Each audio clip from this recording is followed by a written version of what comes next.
Great dribbling cow. What is he coming out? I'll get it, Mother.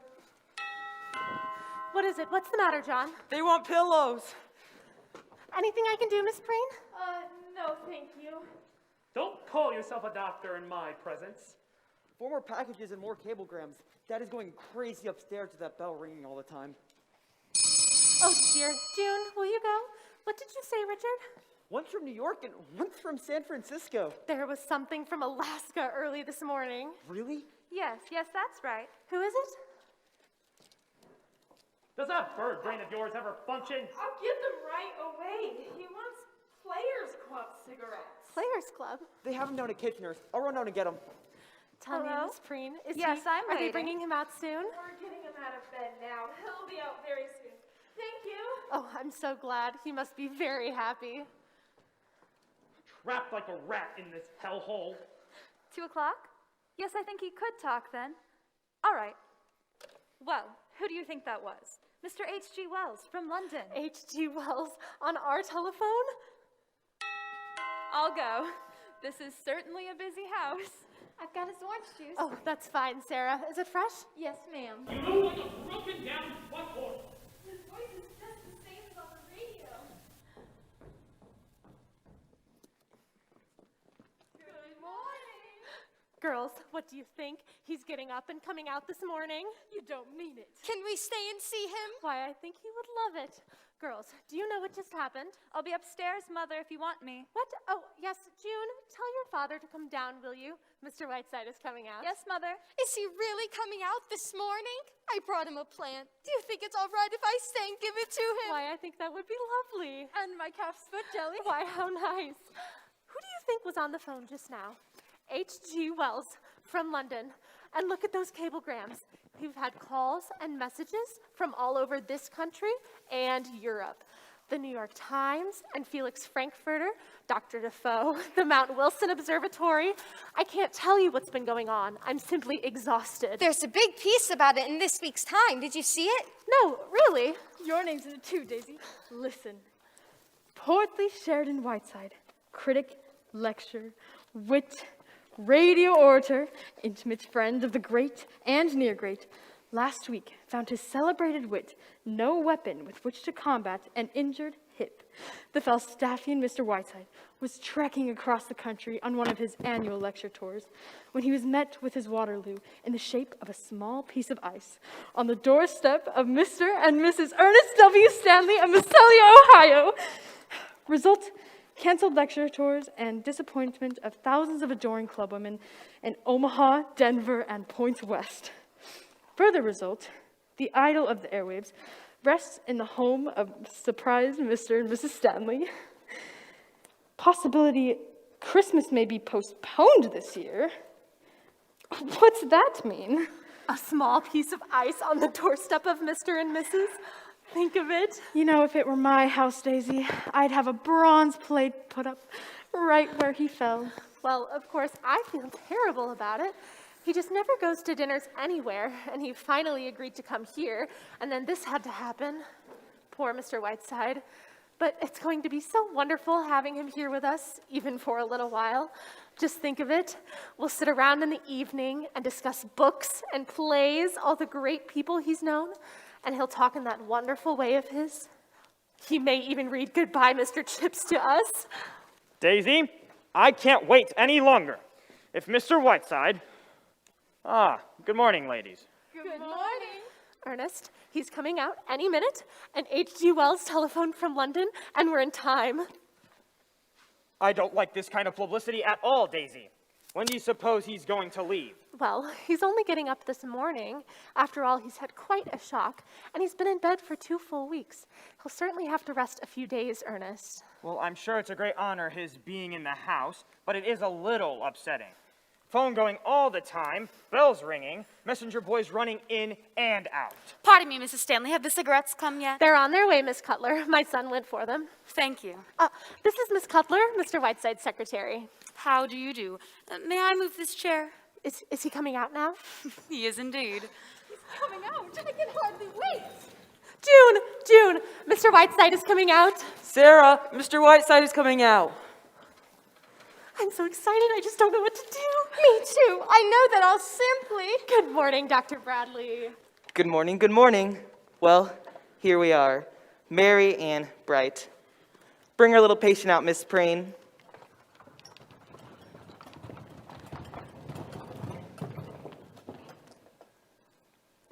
I may vomit. Good morning, Mr. Whiteside. My name is Mrs. Ernest Stanley, and this is Mr. Stanley, remember? How do you do, Mr. Whiteside? I hope that you are better. Thank you. I am suing you for $150,000. That. What? I said I am suing you for $150,000. You mean because you fell on our steps, Mr. Whiteside? Samuel J. Leibowitz will explain it to you in court. Who are those two harpies standing there like the kiss of death? My calf's foot jelly. Made by your own foot, I have no doubt. And now, Mrs. Stanley, I have a few small matters to take up with you, since this corner druggist at my elbow tells me that I shall be confined to this moldy mortuary for at least another 10 days. Due entirely to your stupidity and negligence, I shall carry on my activities as best I can. I shall require the exclusive use of this room, as well as that drafty sewer which you call the library. I do not want anyone to come in or out while I am in this room. What do you mean, sir? We have to go up the stairs to get to our rooms, Mr. Whiteside. Isn't there a back entrance? Why, yes. And then use that. I shall also require a room for my secretary, Miss Cutler. Let me see. I'll have a great many incoming and outgoing calls, so please do not use the telephone. I sleep until noon and must have quiet until that hour. There will be 5 for lunch today. Where's the cook? Mr. Whiteside, if I may interrupt for... You may not, sir. Will you take your clammy hand off my chair? You have the touch of a slimy cobra. And now, will you all leave, or must I ask you to pass... Will I ask my secretary to pass among you with a baseball bat? Goodbye, Daisy. We'll see you. Well, we mustn't use the phone. We'll see you. Goodbye. Now look here, Mr. Whiteside. There is nothing to discuss, sir. Considering the damage I have suffered at your hands, I am asking very little. Good day. I'll call you from the office later, Daisy. Not on this phone, please. Here's the menu for lunch. But I've already ordered lunch. It will be served up to you on a tray. I'm using the dining room for my guests. Where are those cigarettes? Why, my son went for them. I don't know why he... Here, Sarah, here's the menu for lunch. I'll have mine upstairs on a tray. Young lady, I cannot stand indecision. Will you either go upstairs or come down them? Oh, good morning, Mr. Whiteside. Here are those cigarettes you asked for. Sorry I was so long. I had to go to 3 different stores. You were gone long enough. Is there a man who suffers as I do from the gross inadequacies of the human race? Where are you going? Go in and read Florence Nightingale and learn how unfitted you are for your chosen profession. Well, I think I can safely leave you Miss Cutler's capable hands. Shall I look in again this afternoon? If you do, I shall spit right in your eye. Ah, what a sense of humor you writers have. By the way, it isn't really worth mentioning, but I've been doing a little writing myself about my medical experiences. Am I to be spared nothing? Would it be too much to ask you to glance over it while you're here? Trapped. Well, I just happen to have a copy with me. The Story of a Humble Practitioner, or 40 Years in Ohio Doctor. I shall drop everything. Thank you, and I hope you like it. Well, see you on the morrow. Keep that hip quiet, and don't forget those little pills. Goodbye. Maggie, will you take 40 years under the belt, or whatever it's called? Well, I must say, you certainly have behaved with all your accustomed grace and charm. Look here, lady. I am in no mood to discuss my behavior, good or bad. I had no desire to cross this cheerless threshold, and I was hounded and badgered into it. I now find myself, after 2 weeks of racking pain, accused of behaving without charm. What would you have me do, kiss them? Very well, Sherry. I should have known better than to do anything about your manners. But when I finally give up this job, I may write a book about it all. Through the years with Prince Charming. Listen, repulsive. You are tied to me with an umbilical cord made of piano wire. And now, if we may dismiss the subject of my charm, for which, incidentally, I receive $1,500 per appearance, possibly we can get back to work. Oh, no, we can't. Yes? My name is Harriet Stanley. I know that you are Sheridan Whiteside. I saw this holly framed green against the pine trees. I remembered what you had written about Tess and Jude the Obscure.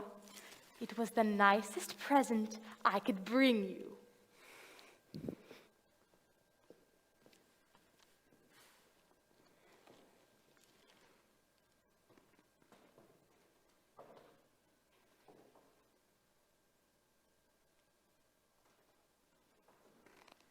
For God's sake, what was that? That was Mr. Stanley's sister Harriet. I've talked to her a few times. She's quite strange. Strange. She's right out of the Hounds of Baskervilles. You know, I've seen that face before. Nonsense, you couldn't have. Oh well, let's get back to work. Here, press this in the doctor's book. I see no reason why I should endorse maiden-form girdles.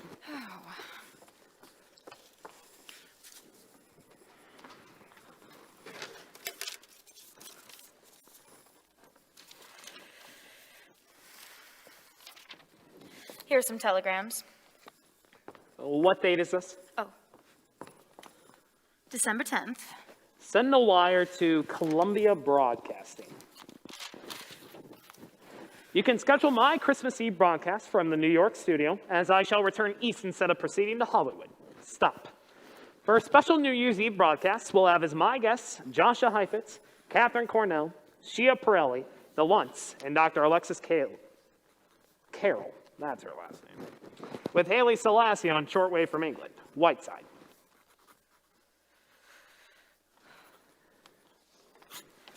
Are you sure you'll be all right by Christmas, Sherry? Oh, I'll be fine. Send a wire to Mahatma Gandhi, Bombay, India. Dear Boo Boo. Schedule changed. Meet me Calcutta, July 12th, dinner 8:30. Whiteside. Wire to editor of the Atlantic Monthly. Don't worry, Stinky. Copy will arrive. Whiteside. Arturo Toscanini. Where is he? I'll find him. Counting on you, January 4th, Metropolitan Opera House, annual benefit, home for paroled convicts. As you know, this is a very worthy cause and close to my heart. Tibbet, Rathburg, Martinelli, and Flagstaff have promised me personally to appear. Will you have quiet supper with me and Ethel Barrymore afterwards? Whiteside. If that's for Mrs. Stanley, tell them she's too drunk to talk. Hello. What? Hollywood? If it's for Goldwyn, hang up. Oh, hello, Banjo. Banjo, give me that phone. Oh, Banjo, you old so-and-so. How are you, darling? Come on, give me that. Shut up, Sherry. Sorry. Are you coming east, Banjo? I miss you.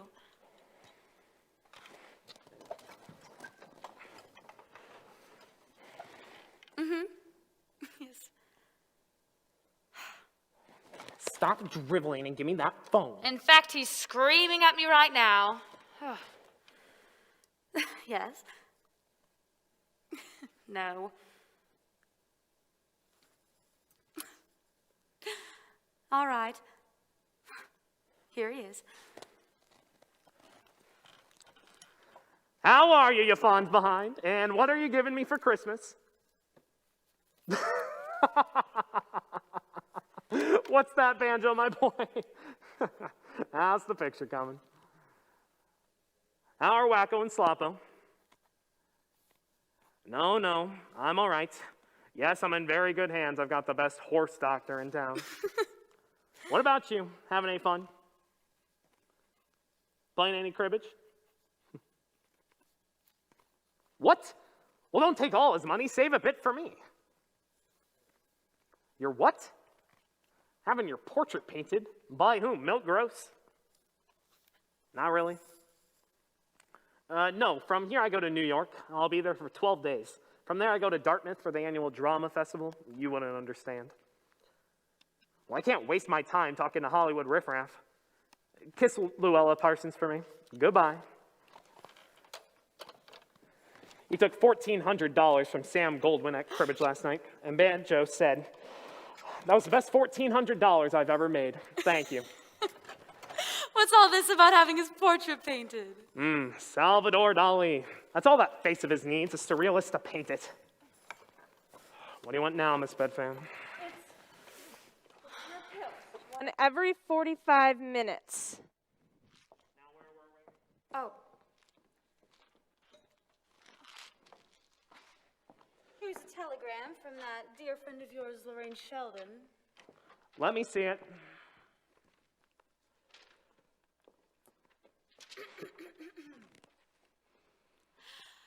Sherry, my poor sweet lamb.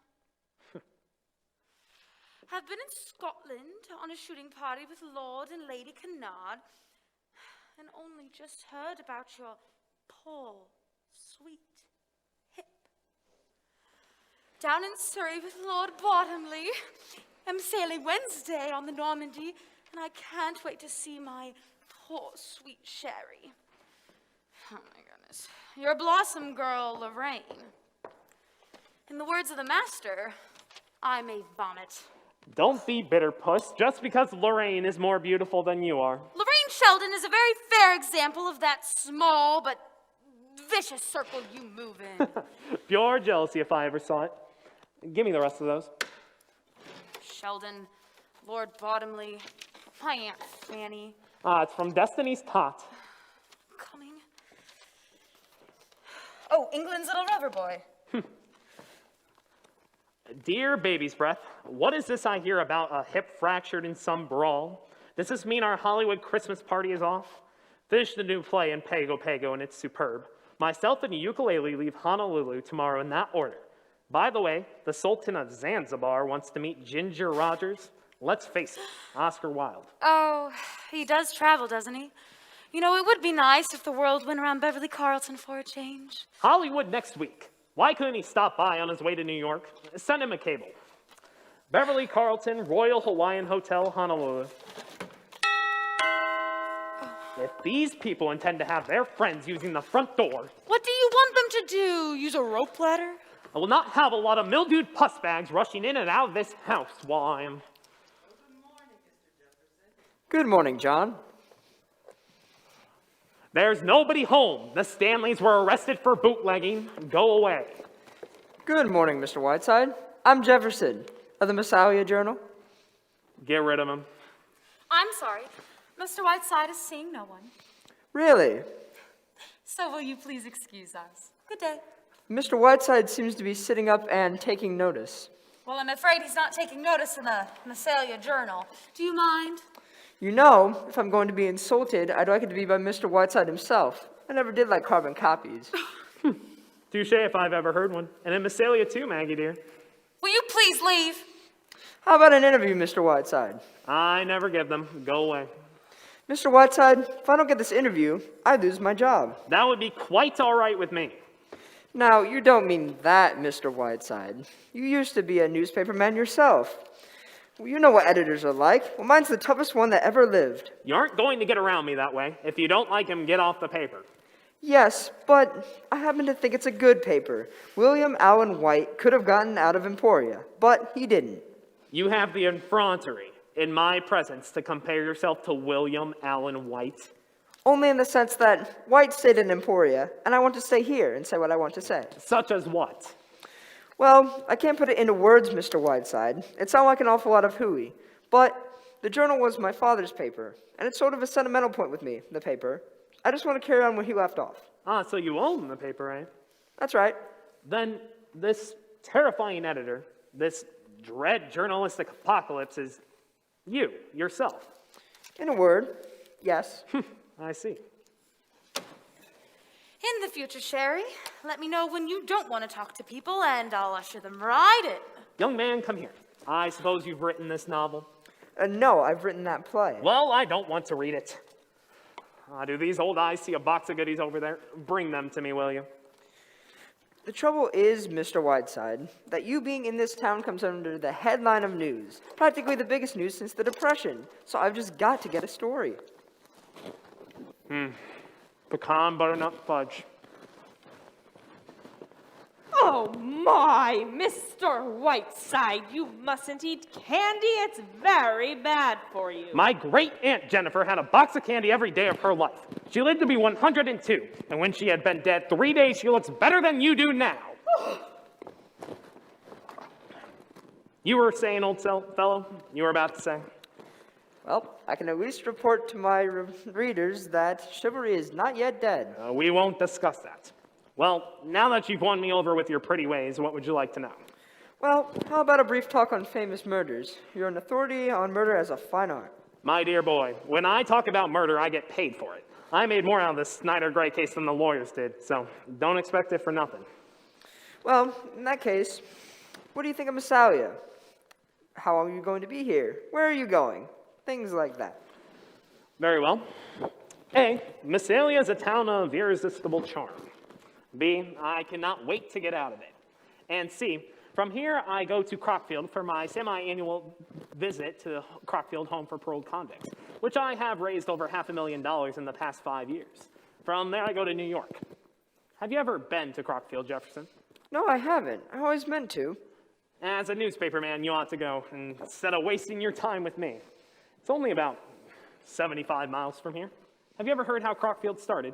No, I didn't. Sit down, Jefferson. Make yourself comfortable. It is one of the most endearing and touching stories of our generation. One misty St. Valentine's Eve. The year was 1901. A little old lady who had given her name to an era, Victoria, lay dying in Windsor Castle. Maud Adams had not yet caused every young heart to swell as she tripped across the stage as Peter Pan. Irving Berlin had not yet written the first note of a ragtime rigadoon that was to set the nation's feet a-tapping. And Elias P. Crockfield was emerging from the state penitentiary. Destitute, embittered, cruel of heart, he wandered on this St. Valentine's Eve into a little church. But there was no godliness in his heart that night, no prayer upon his lips. In the faltering twilight, Elias P. Crockfield made his way toward the poor box. With callous fingers, he ripped open a poignant testimony of a simple people's faith. Greedily, he clutched at the few pitiful coins within. But then, a child's wavering treble broke the twilight stillness. "Please, Mr. Man," said a little girl's voice, "won't you be my Valentine?" Elias P. Crockfield turned. There stood before him a little bewitching creature of 5, her yellow curls cascading over her shoulders like a golden Niagara, in her tiny outstretched hand a humble Valentine. In that one crystal moment, a sealed door opened in the heart of Elias P. Crockfield, and in his mind was born an idea.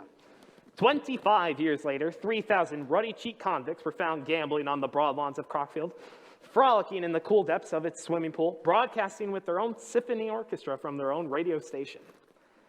Elias P. Crockfield has long since gone to his maker, but the little girl of the golden curls, now grown to lovely womanhood, is known as the Angel of Crockfield, for she is the wife of the warden.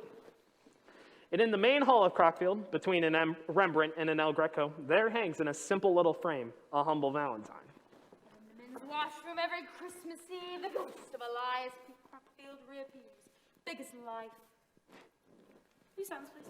This aging debutante, Jefferson, I retain in my employ because she is the sole support of her two-headed brother. I understand. Well, thank you, Mr. Whiteside. You've been very kind. By the way, I'm a cribbage player, if you need one while you're here. Fine. How much can you afford to lose? I usually win. We won't discuss that. Come back at 8:30. We'll play three-handed with Elsie Dinsmore. Sherry! Metz, you incredible beetle hound, what are you doing here? I explain, Sherry. First, I kiss my little Maggie. Oh, Metz, darling, what a wonderful surprise. The enchanted Metz. Jefferson, you are standing in the presence of Professor Adolf Metz, the greatest authority on insect life. How do you do? How do you do? Well, Sherry? Stop looking at me adoringly, Metz, and tell me what you're doing here. You are sick, Sherry, so I come to cheer you. Jefferson, he lived for 2 years in a cave with nothing but plant lice. He writes 3 pages in the Encyclopedia Britannica. Don't you, my little hookworm? Please, sir, you embarrass me. Look, I brought you in present to while away the hours. Please, I said to my students, boys and girls, I want to give a present to my sick friend Sheridan Whiteside. So you know what we did? We raised for a community of Periplaneta Americana, commonly known as the American cockroach. Behold, Sherry, Road City! Inside here are 10,000 little cockroaches. 10,000? Sarah, what do you think? And in 1 week, Sherry, if all goes well, there'll be 50,000. If all goes well. You can watch them, Sherry, or they live as their whole lives. Look, here's the maternity hospital. It is fascinating. They do everything that human beings do. Wow. Please, Maggie, these are my cockroaches. Sorry. Go ahead, Mitz. With these earphones, Sherry, you listen to the mating calls. There are microphones down inside. Listen. How long has this been going on? Aha! Periplaneta Americana! There are cockroaches in this house! I beg your pardon? Mr. Whiteside, I don't know who this man is, but I will not Then stand go here. upstairs. These are probably my lunching guests. Metz, you're staying for the day, of course. Certainly. Jefferson, stay for lunch. Glad to. Maggie, tell them there'll be 2 more. Come right in, Baker. Good morning, gentlemen. Jefferson, here are the fruits of that humble Valentine. These men, now serving the final months of their prison terms, have chosen to enter the ivy-covered walls of Crockfield. They have come here today to learn from me a little of its tradition. Gentlemen, I envy you your great adventure. You're Michelson, right? Butcher shop murders? Yes, sir. Thought I recognized you. The one on the end, Jefferson, is Henderson, the hatchet fiend. Always chop them up in a salad bowl, remember? Oh, yes. Lunch is ready, Mr. Whiteside. Good, let's go right in. Can I help you? Yes, thank you. We're having chicken livers tetrazzini and cherries jubilee for dessert. I hope every little tummy is aflutter with gastric juices. John, close the doors, please. I don't want a lot of people prying on their betters.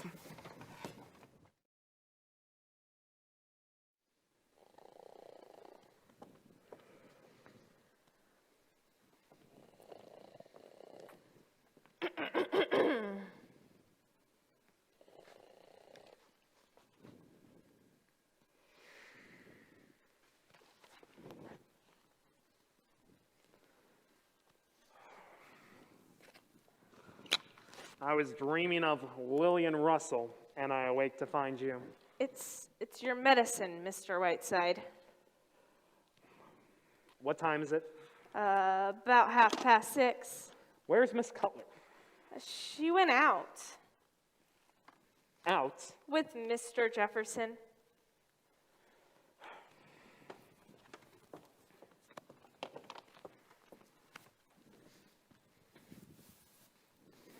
All right if I turn the lights up, Mr. Whiteside? Yes, go right ahead, John. And Sarah has something for you. Made it special. She has? Oh, where is she, my souffle queen? Here I am, Mr. Whiteside. She walks in beauty like the night, and in those deft hands there's the art of Michelangelo. Let me taste this new goodie. Poetry. Sheer poetry. I put a touch of absinthe in the dough. Do you like it? Ambrosia. And I got you your terrapin Maryland for dinner. I have known but 3 great cooks in my time. The Khedive of Egypt has one, my great Aunt Jennifer another. And the third, Sarah, is you. Oh, Mr. Whiteside! Tell me, how'd you like to come to New York to work for me? You and Johnny.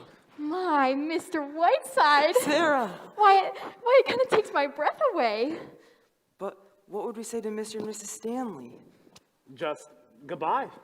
But they've been awfully kind to us. What would they say? Well, if they ever come to New York, we can have them for dinner, if I'm not in town. Now, run along and think it over. Remember, this is our little secret, just between us. And put a little sherry in that terrapin.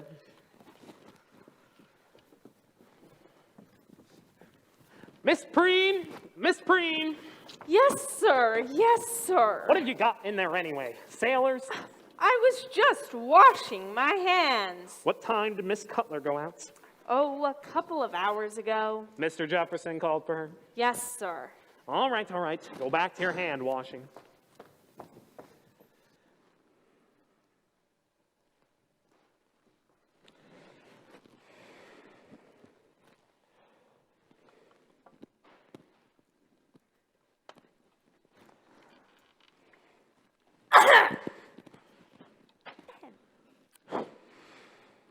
Mr. Whiteside. May I show you a few mementos of the past? I somehow feel that you would love them as I do. Why, of course. Miss Stanley, haven't we met somewhere before? Oh, no. I would have remembered. It would have been one of my cherished memories. Like these. Look, here I am with my first sweetheart under our lovely beechwood trees. I was 8 and he was 10. I have never forgotten him. What happy times we had. What memories. But I tell you, I'm going to. There's someone coming. I'll come back. Oh, Ernest, please. Be quiet, Daisy. Mr. Whiteside, I want to talk to you. I don't care whether you're busy or not. I have stood all that I'm going to stand. Indeed. This is the last straw.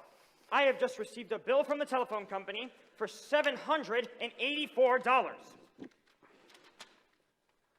Oklahoma City, Calcutta, Hollywood, Australia, Rome, New York, New York, New York, New York, New York, New York, New York! I now realize, Mr. Whiteside, that you are a man of distinguished letters. Yes, of course, we both do. Please, but for the past week, we have not been able to call our souls our own. We have not had a meal in the dining room once. I have to tiptoe out of the house in the morning. Now, Ernest. Oh, I come home to find convicts sitting at my dinner table. Butcher shop murderers. A man putting cockroaches in the kitchen. They just escaped, Ernest. That's not the point. I go into my bathroom and run into 22 Chinese students that you invited here. I tell you, I won't stand for it, no matter who you are. Have you quite finished? No, I have not. I go down into the cellar this morning and trip over that octopus that William Beebe sent you. I tell you, I won't stand for it. Mr. Whiteside, I want you to leave this house as soon as you can and go to a hotel. Stop pawing me, Daisy. That is all. And quite enough, I should think. May I remind you again, Mr. Stanley, that I am not a willing guest in this house. I'm informed by my doctor that I must remain quiet at least another 10 days, at which time I will get out of here so fast the wind will knock you over, I hope. If, however, you insist on my leaving before that, thereby causing me to suffer a relapse, I shall sue you for every additional day that I am held inactive, which will amount, I assure you, to a tidy sum. This is outrageous. Outrageous! Mr. Whiteside, my husband didn't mean... Yes, I did. I meant every word of it. There is only one point that you make in which I see some slight justice, and I will see to it that restitution is made. Can you provide me with the exact amount? I certainly can, and I certainly will. Good. I will instruct my lawyers to deduct it from the $150,000 that I am suing you for. Now, Ernest. And I'll thank you not to trip over that octopus which once belonged to Chauncey Depew. You mustn't get excited. Remember, Mr. Whiteside is a guest here.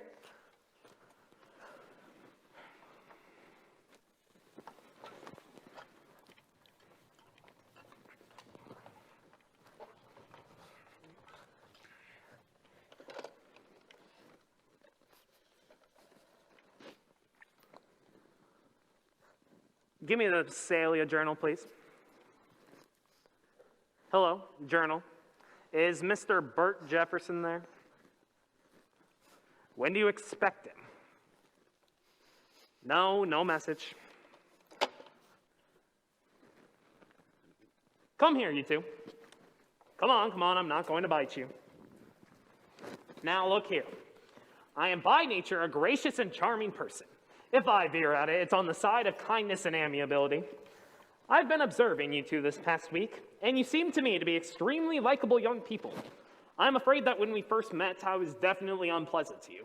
For that, I am sorry, and I wish that in the future you will not treat me like something out of Edgar Allan Poe. How do you like my new tie? Thank you, Mr. Whiteside. This makes things much pleasanter. And I think the tie is very pretty. Well, now that we're on speaking terms, Mr. Whiteside, I don't mind telling you I've been admiring all your ties. Do you like this one? I certainly do. It's yours. Well, thank you, Mr. Whiteside. Really, this curious legend that I'm a difficult person is pure fabrication. Ice skating, eh? Ah, me, I used to cut figure eights myself. Arm in arm with Betsy Ross, waving the flag behind us. It was wonderful on the ice today. Miss Cutler and Mr. Jefferson were there. Maggie, ice skating? Yes, and she's good too. I took a marvelous picture of her. Were they still there when you left? I think so. Yes, they were. Excuse me, Mr. Whiteside. Do you mind if I take a picture? I'd love to have one. Very well. Would you like my profile? I'm afraid you're done for, Mr. Whiteside. My brother is a camera fiend. Thank you, Mr. Whiteside. I got a great one.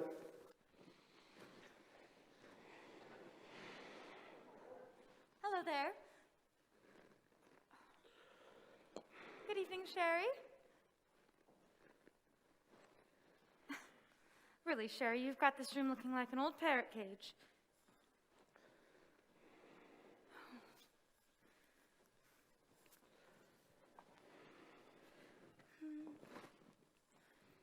Did you nap while I was out? Well, what's the matter, dear? Can't run away with your tongue. Don't look at me with those great cow eyes, you hag. Where have you been all afternoon? Mooning around with Bert Jefferson? Sherry, Bert read me his play this afternoon. It's superb. It isn't just that play written by a newspaper man. It's superb. I want you to read it tonight. It just cries out for Cornell. Will you send it to her, Sherry? And will you read it tonight? No, I will not read it tonight or any other time. And while we're on the subject of Mr. Jefferson, you might ask him if he wouldn't like to pay your salary since he takes up all your time. Oh, come now, Sherry. It isn't as bad as that. I haven't even been able to reach you, not knowing what hidden byways you frequent. Stop behaving like a spoiled child, Sherry. Don't take that patronizing tone with me, you flea-bitten Cleopatra. I am sick and tired of you sneaking out like some lovesick high school girl every time my back is turned. Well, Sherry, I'm afraid you've hit the nail on the head. Stop acting like Zasu Pitts and explain yourself. I'll make it quick, Sherry. I'm in love. Nonsense. No, I'm afraid this is it. You're going to lose a very excellent secretary. You're out of your mind. Yes, I think I am a little. But I'm a girl who's waited a long time for this to happen, and now it has. Mr. Jefferson doesn't know it yet, but I'm going to try my darndest to marry him.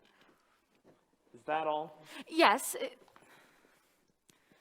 except that I'm afraid this is what might be called my resignation as soon as you've got someone else. Now listen, Maggie. We have been together a long time. You're indispensable to me. And I think that I am unselfish enough not to let that stand in the way when your happiness is concerned. Because whether you know it or not, I have a deep affection for you. I know that, Sherry. That being said, I will not stand by and allow you to make a fool of yourself. I'm not, Sherry. You are, my dear. You are behaving like a Booth Tarkington heroine. It's incredible. I cannot believe that a girl who for the last 10 years has had the great of the world served up on a platter before her. I cannot believe that it is any kind of temporary insanity when you were swept off your feet in 7 days by a second-rate small-town newspaperman. Sherry, I can't explain what's happened. I can only tell you that it's so. It's hard for me to believe too, Sherry. Here I am, this hard-bitten old cynic, behaving like a true story magazine and liking it. Discovering the moon and ice skating. I keep laughing to myself all the time, but there it is. What can I do about it, Sherry? I'm in love. We're leaving tomorrow. Hip or no hip, we're leaving here tomorrow. I don't care if I fracture the other one.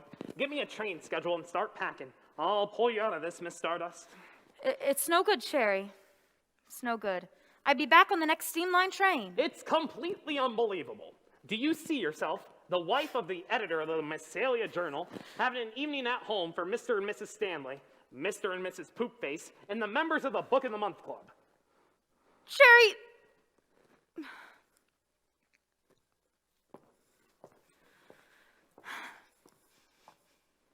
I've had 10 years of the great figures of our time. And don't think I'm not grateful to you for it. I've loved every minute of it. They've been wonderful years, Sherry. Gay and stimulating. I don't think anyone has ever had the fun we've had. But a girl can't laugh all the time, Sherry. There comes a time when she wants Bert Jefferson.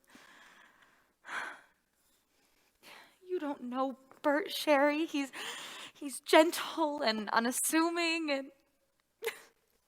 well, I love him. That's all. I see. Well, I remain completely unconvinced. You're drugging yourself into this Joan Crawford fantasy, and before you become completely anesthetized, I shall do everything in my power to bring you to your senses. Now listen to me, Whiteside. I know you. Lay off. I know what a devil you can be. I've seen you do it to other people, and don't you dare do it to me. Don't drug yourself into the idea that all you're thinking of is my happiness. You're thinking of yourself a little bit too, and all those months of breaking in somebody new. I've seen you in a passion before when your life has been disrupted and you can dine in Calcutta on July 12th with boo-boo. That's just too bad, but there it is.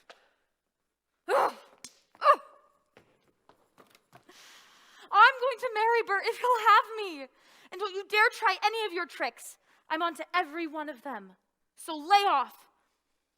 That's my message to you, Big Lord Fauntleroy.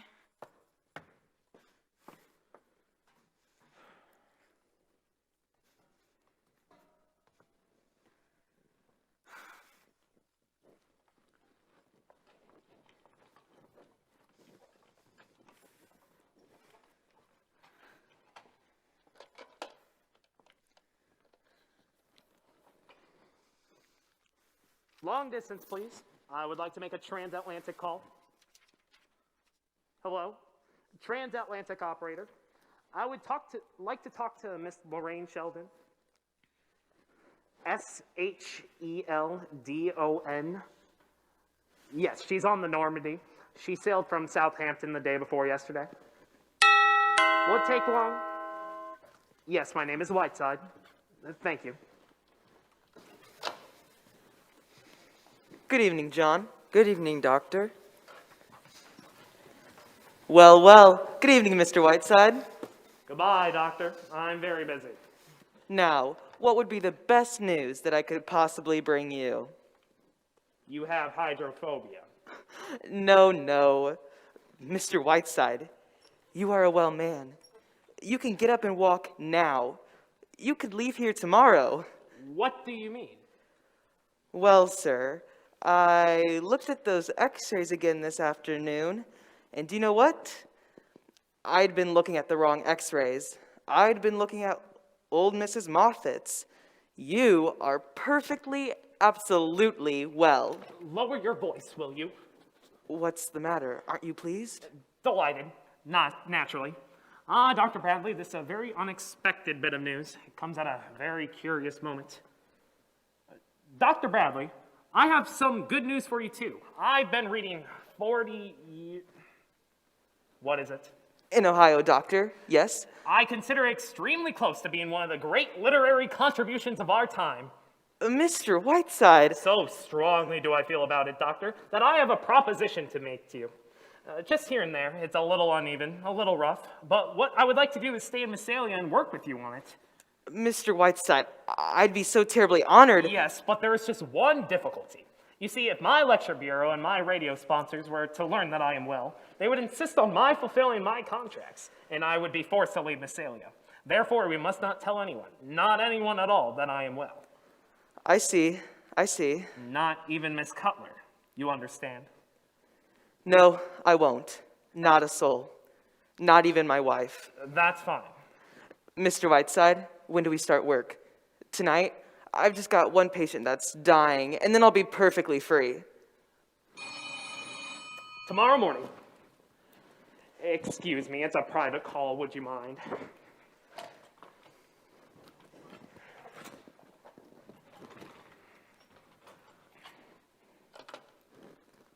Hello. Yes, this is Whiteside. Tomorrow morning. Tomorrow morning it is. Good night. I'll be so proud to work with you. You've made me very proud, Mr. Whiteside. Yes, I know, very proud. Yes, this is Whiteside on. Put them through. Hello. Is this my Blossom girl? How are you, my lovely? No, I'm all right. Yes, still out here. Tell me, Lorraine, when do you land in New York? Tuesday? That's fine. Now listen closely, my pet. I have great news for you. I've discovered a wonderful play with an enchanting part in it for you. Cornell would give her eye teeth for it, but I think I could get it for you. Now, wait, let me tell you.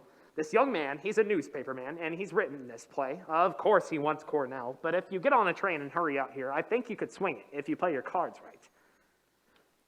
No, he's young and attractive, and just your dish, my dear. It just takes a little doing, and you're the girl that can do it. Isn't that exciting, my pet? Yes, that's right.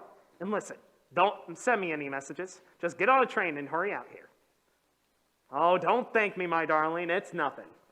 Have a good trip and hurry out here. Goodbye, my Blossom.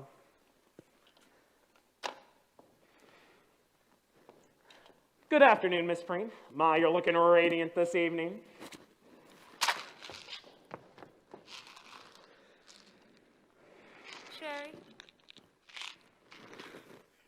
Sherry, I'm sorry for what I said before. I'm afraid I was a little unjust. Don't worry, Maggie. We all lose our tempers now and then. I promised to have dinner with Bert and go to a movie, but we'll come back and play cribbage with you instead. Fine. See you soon, Sherry, dear. Goodbye. Goodbye.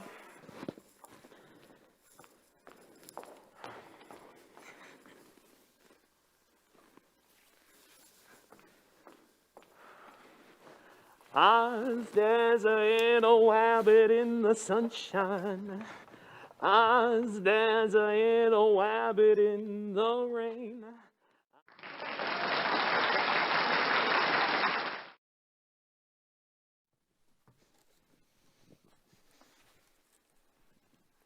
That's it, Miss Cutler. They're all under the tree. Thank you, John. My, I never saw anyone get so many presents. I can hardly wait to see what's in them. When'll Mr. Whiteside open them, Miss Cutler? Well, John, you see, Christmas is Mr. Whiteside's personal property. He invented it, and it belongs to him. First thing tomorrow morning, Mr. Whiteside will open each and every present, and there'll be the darndest fuss you ever saw. My, look who he's got presents from. Shirley Temple, William Lyon Phelps, Billy Rose, Ethel Waters, oh, and Somerset Maugham. My, I can hardly wait for tomorrow. My, it certainly is wonderful. And Mr. Whiteside's tree is so beautiful, too. Mr. and Mrs. Stanley had to put theirs in their bedroom, you know. They can hardly undress at night. Oh. Good evening, John. Good evening, Mr. Jefferson. Merry Christmas. Hello, Maggie. Merry Christmas, Sarah. Merry Christmas, Mr. Jefferson. Say, business is good, isn't it? My, what a little quiet blackmail and a weekly radio hour can get you. What did his sponsors give him? They gave him a full year's supply of their product. Cream of mush. Well, he'll give it right back to them, over the air. Wait till you hear tonight's broadcast, old fellow. It's so sticky I haven't been able to get it off my fingers since I copied it. I'll bet. Look, I'll come clean. Under the influence of God knows what, I just bought you a Christmas present. Why, Mr. Jefferson, sir. Only, I'd like you to see it before I throw away my hard-earned money. Would you come downtown and take a look at it with me? Bert, that is very sweet of you. I'm quite touched. What is it? I can't wait. A 2-year subscription to Pick, Quick, and Look and Listen. Say, do you really think I'm going to tell you? Come down and see. All right. Sherry! Sherry! I'm going out for a few minutes with Horace Greeley. I won't be long. Noel, Noel, Mr. W. How about a game of cribbage after your broadcast tonight? No, I'll not play cribbage with you, Klondike Harry. Where are you off to now, Madam Butterfly? I'm being given a Christmas present. Anything you want done downtown? Yes, bring baby a lollipop.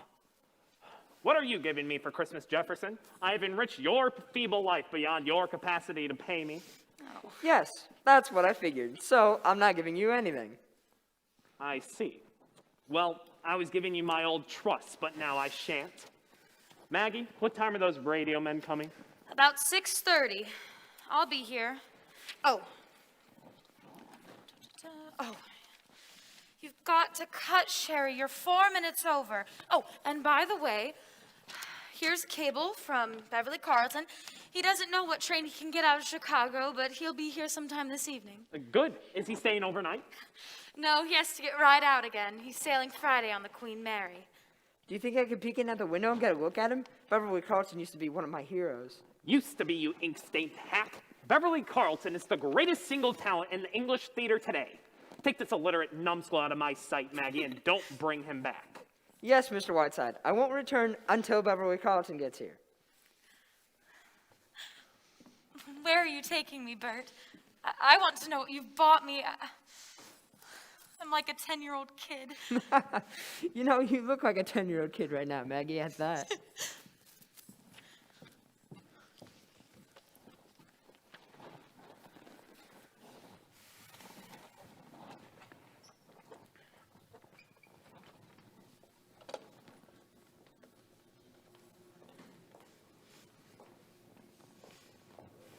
Give me the mansion house, please.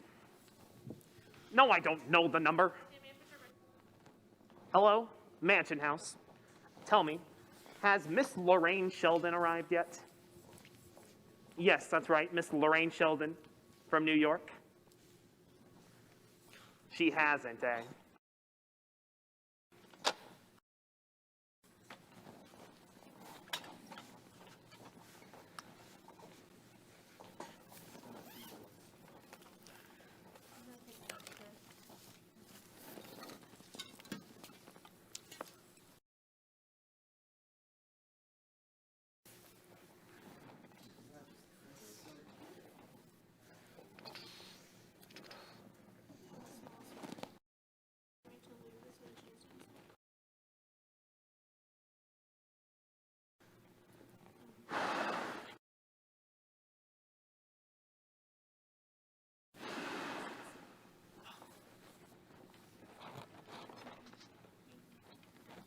What do you want coming in like that? Why don't you knock before you come into a room? But I wasn't coming in. I was coming out.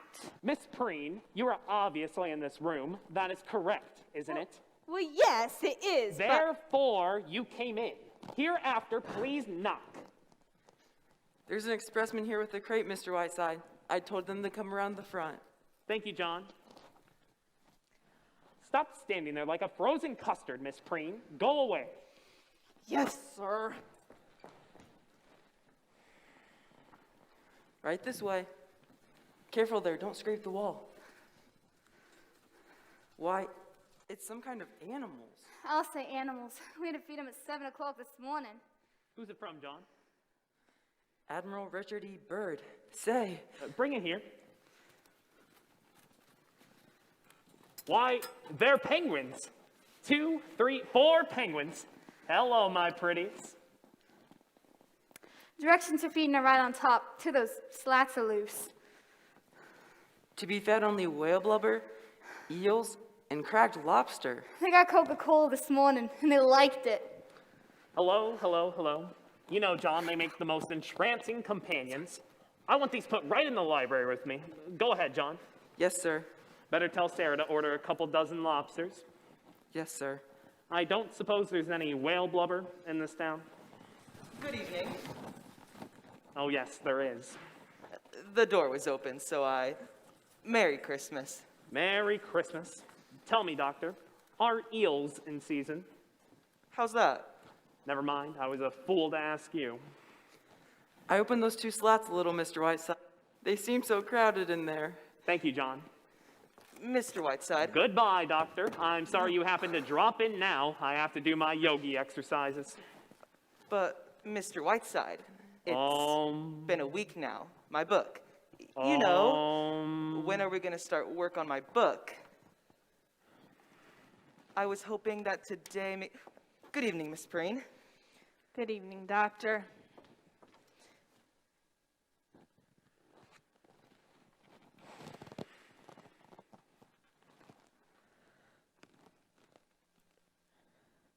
Doctor, perhaps I'm not well, but when I just opened those doors, I thought I saw a penguin with a thermometer in his mouth. What? Have those penguins gotten out of their crate? Penguins? Did Yes. you say penguins? Yes. Dr. Bradley, will you go in and capture them, please, and put them back in their crate? There's 4 of them. Capture the penguins? Yes. Yes. And Miss Preen, will you go in and entertain them, please, until I get back? Yes, sir. The Christmas tree in the bedroom just fell on Mr. Stanley. He's got a big bump on his forehead. Why isn't that too bad? Go on, Miss Preen. Go ahead, Doctor. Hello, Mr. Whiteside. Hello, Dickie, my boy. Well, Mr. Whiteside, will you have some time later? I don't know, Doctor. I'm busy now. Well, suppose I wait a little while. I'll wait a little while. Dr. Bradley, it's the greatest living argument for mercy killings. Well, Dickie, would you like a candid camera shot of my left nostril this evening? I'm all stocked up on those. Have you got a minute to look at some of the new ones I've taken? I certainly do.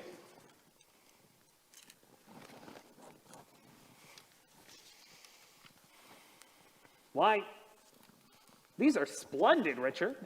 There's real artistry in them. They're as good as anything by Margaret Burke White. I like all the things you've shown me. This is the essence of photographic journalism. Say, I didn't know they were as good as that. I just like to take pictures, that's all. Richard, I've been meaning to talk to you about this. You're not just a little kid fooling around with a camera anymore. These are good. This is what you ought to do. You ought to get out of here and do the things you were telling me about. Just get on a boat and get off wherever it stops. Galveston, Mexico, Singapore. Work your way through and just take pictures. Millions of them. Terrible pictures, wonderful pictures, everything. Say, wouldn't I like to, though? It's what I've been dreaming of for years. If I could do that, I'd be the happiest guy in the world. Well, why can't you? If I were your age, I'd do it like a shot. Well, you know why. Dad. Richard, is this really something that you want to do more than anything else in the world? I certainly do. Then do it. Hello, Dick. Good afternoon, Mr. Whiteside. Hello, my lamb. So, I'm afraid it's up to you, Richard. Well, I guess it is. Well, thank you, Mr. Whiteside. You've been swell, and I'll never forget it. Righto, Richard. Are you coming upstairs, June? In a few minutes, Richard. Knock on my door, will you? I want to talk to you. Yes, I will. Mr. Whiteside. June, my lamb. You were too young to learn about the Elwell murders, weren't you? Completely fascinating. I have about 5 favorite murders, and the Elwell case is one of them. Would you like to hear about it? Well, Mr. Whiteside, I wanted to talk to you. Would you mind for a few minutes? It's important. Why, certainly, my dear. I suppose this is something about your young Lothario at the factory. Yes, I just can't seem to make Father understand. It's like talking to a blank wall. He won't meet him. He won't even talk about it. What are we going to do, Mr. Whiteside? Sandy and I love each other. I don't know where to turn. June, I'd like to meet your young man. I'd like to meet him for myself. Would you, Mr. Whiteside? Would you meet him? He's outside now. He's in the kitchen. Good. Bring him in. Mr. Whiteside, he's a very sensitive boy. You'll be nice to him, won't you? Confound it, June. When will you learn that I am always kind and courteous? Bring this idiot in. Sandy? Sandy?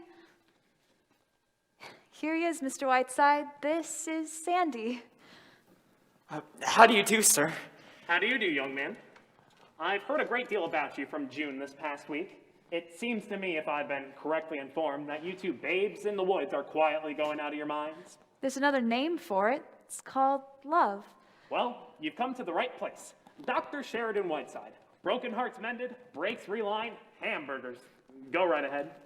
Well, if June has told you anything at all, Mr. Whiteside, you know the jam we're in. You see, I work for the labor union, Mr. Whiteside. I'm an organizer. I've been organizing the men in Mr. Stanley's factory, and Mr. Stanley's pretty sore about it. I'll bet. Did June tell you that? Yes, she has. Well, that being the case, Mr. Whiteside, I don't think I have the right to try to influence June. If she marries me, it means a definite break with her family, and I don't like to bring that about. But the trouble is, Mr. Stanley's so stubborn about it, so arbitrary. You know, this is not something I've done just to spite him. We fell in love with each other, but Mr. Stanley behaves as though it were all a big plot. John L. Lewis sent me here just to marry his daughter. He's tried to fire Sandy twice out of the factory, but he couldn't on account of the Wagner Act, thank God. Yes, he thinks I wrote that too. If only he'd let me talk to him, if he'd let Sandy talk to him. Well, we've gone over all that, June. Anyway, this morning, I got word I'm needing Chicago. I may have to go into Frisco from there. So, you see the jam we're in. Sandy's leaving tonight, Mr. Whiteside. He'll probably be gone a year. We simply got to decide now. My dear, this is absurdly simple. It's no problem at all. Now, to my jaundiced eye, there's something we can do. Excuse me.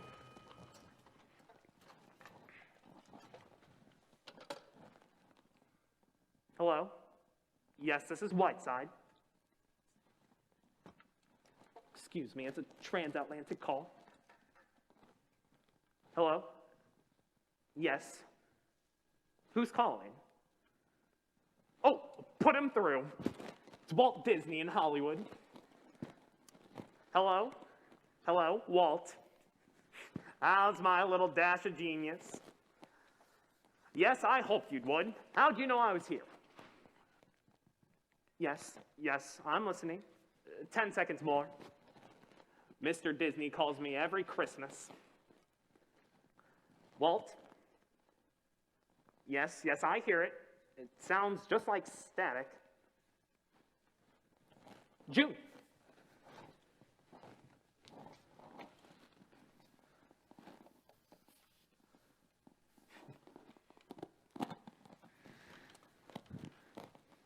Walt? Thanks, old man, and a very Merry Christmas. Tell me, is there any news in Hollywood? How's Lana Turner's sweaters these days? I see. Well, goodbye. And don't worry about Fantasia. It wasn't your fault. Beethoven hasn't written a hit in years. Goodbye, old man. Do you know what that was you listened to? The voice of Donald Duck. Not really. Mr. Disney calls me every Christmas, no matter where I am, so that I can hear it. 2 years ago, I was walking on the bottom of the ocean in a diving suit with William Beebe, but he got me. Now, where were we? Oh, yes, June. I like your young man. I have an unerring instinct about people. I've never been wrong. That's why I wanted to meet him. Whatever his opinions are, he's entitled to them, and you shouldn't let anything stand in your way. As I see it, it's no problem at all. Stripped of its externals, what does it come down to? Your father. The possibility of making him unhappy. Is that true? Very unhappy. Well, that isn't the point. Suppose they are unhappy. It's good for them. Strengthens their characters. Look at me. I left home at the age of 4 and haven't been back since. They hear me on the radio, and that's enough for them. Then your advice is to go ahead, Mr. Whiteside? It is. Marry him tonight, June. You mean that, Mr. Whiteside? No, I mean marry Hamilton Fish. If I didn't mean it, I wouldn't say it. What would you have me do, say it all over again? My own opinion is you're not worthy of this young man. Come along, Daisy. Stop dawdling. There's Dad.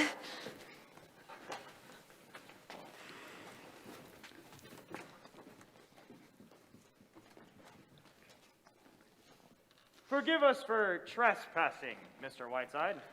It's all right, old man. It's all right.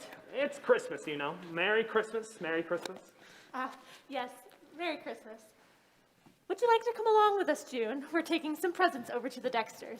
No, thank you, Mother. I have to write some letters. Come along, Daisy. Mr. Stanley, what happened to your forehead? Did you have an accident? No, Mr. Whiteside. I'm taking boxing lessons. Go ahead, Daisy.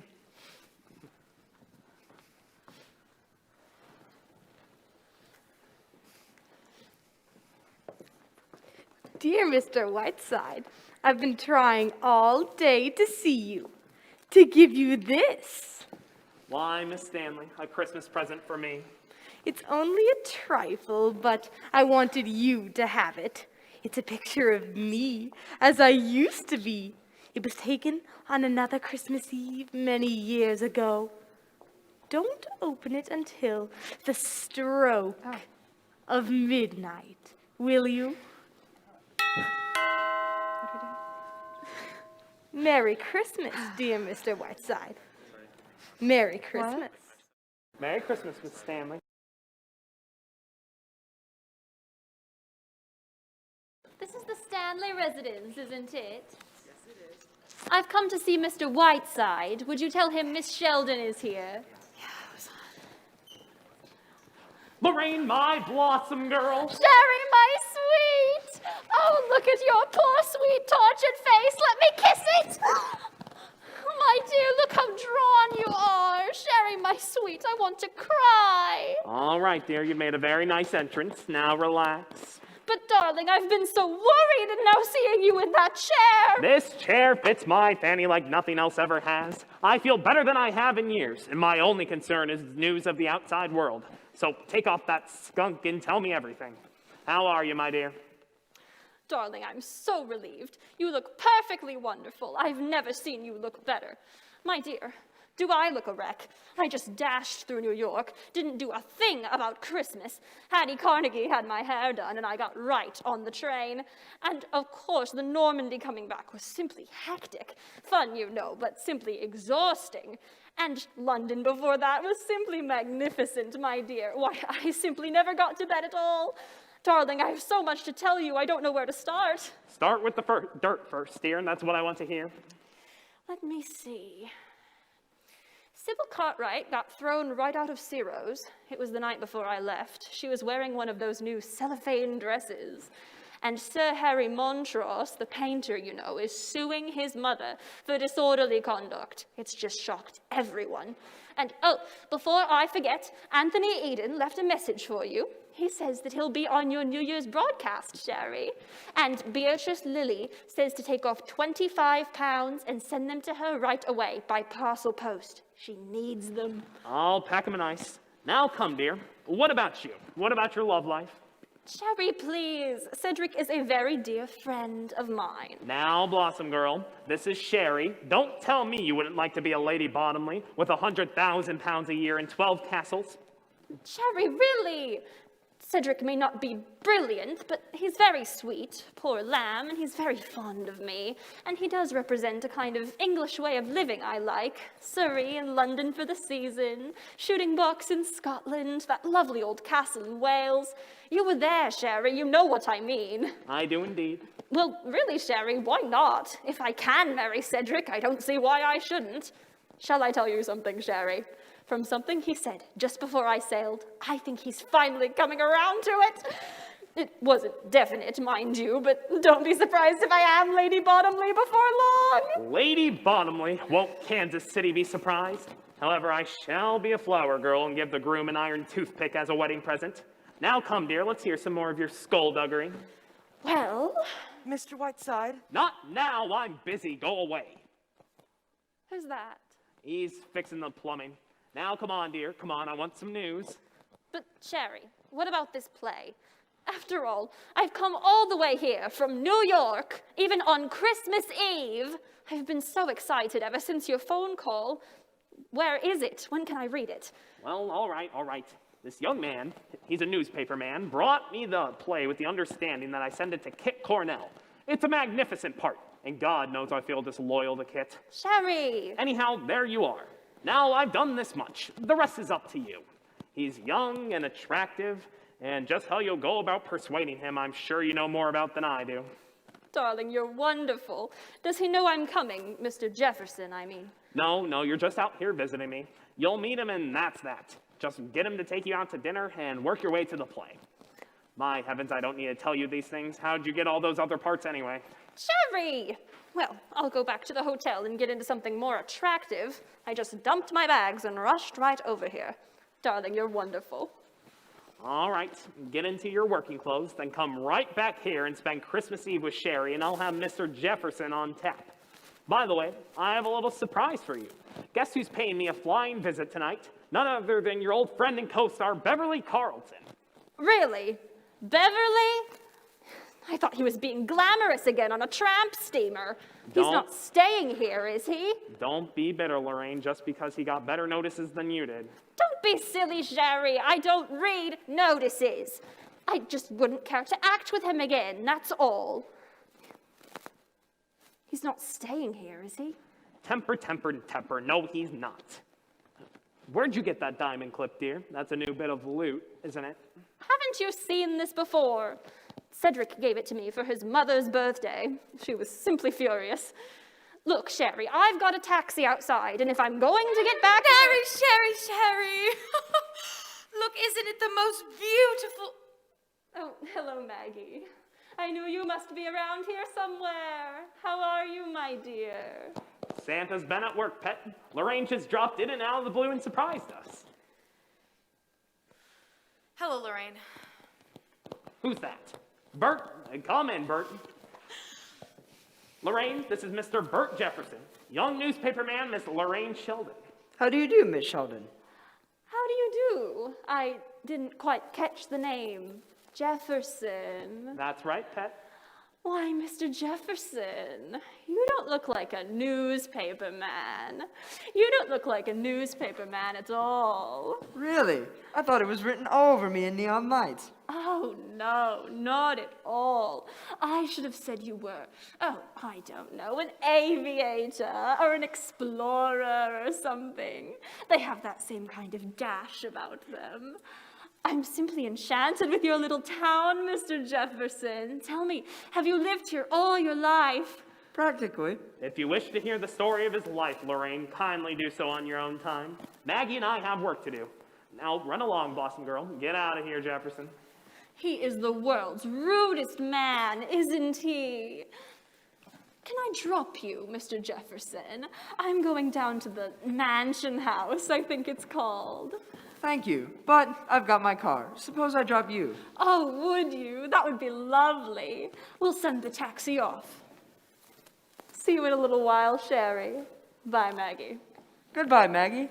I'm invited back for dinner later, am I not? Yes, yes, you are. At Christmas, I always feed the needy. Now, please stop oozing out. Get out. Come on, Mr. Jefferson. I'd like to know more about your charming little town, and I'd like to know a great deal about you, too. Now, let's see. Is there a copy of that broadcast here? How much did you say they wanted out? 4 minutes? That's right.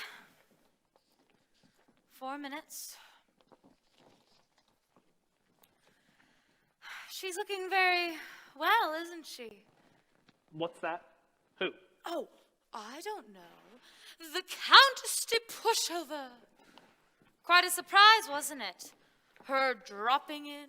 Yes, yes, it was. Now, come on, Maggie. Come on, get back to work. Why, she must have gone through New York like a dose of salts.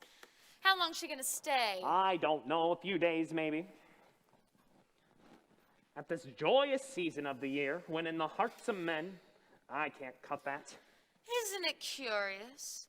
There was Lorraine as snug as a bug on the Normandy. Ere the Yuletide season pass. Now, Sherry, we will talk a bit. Now, look here, Maggie. Just because a friend of mine happens to come out here and visit me doesn't mean...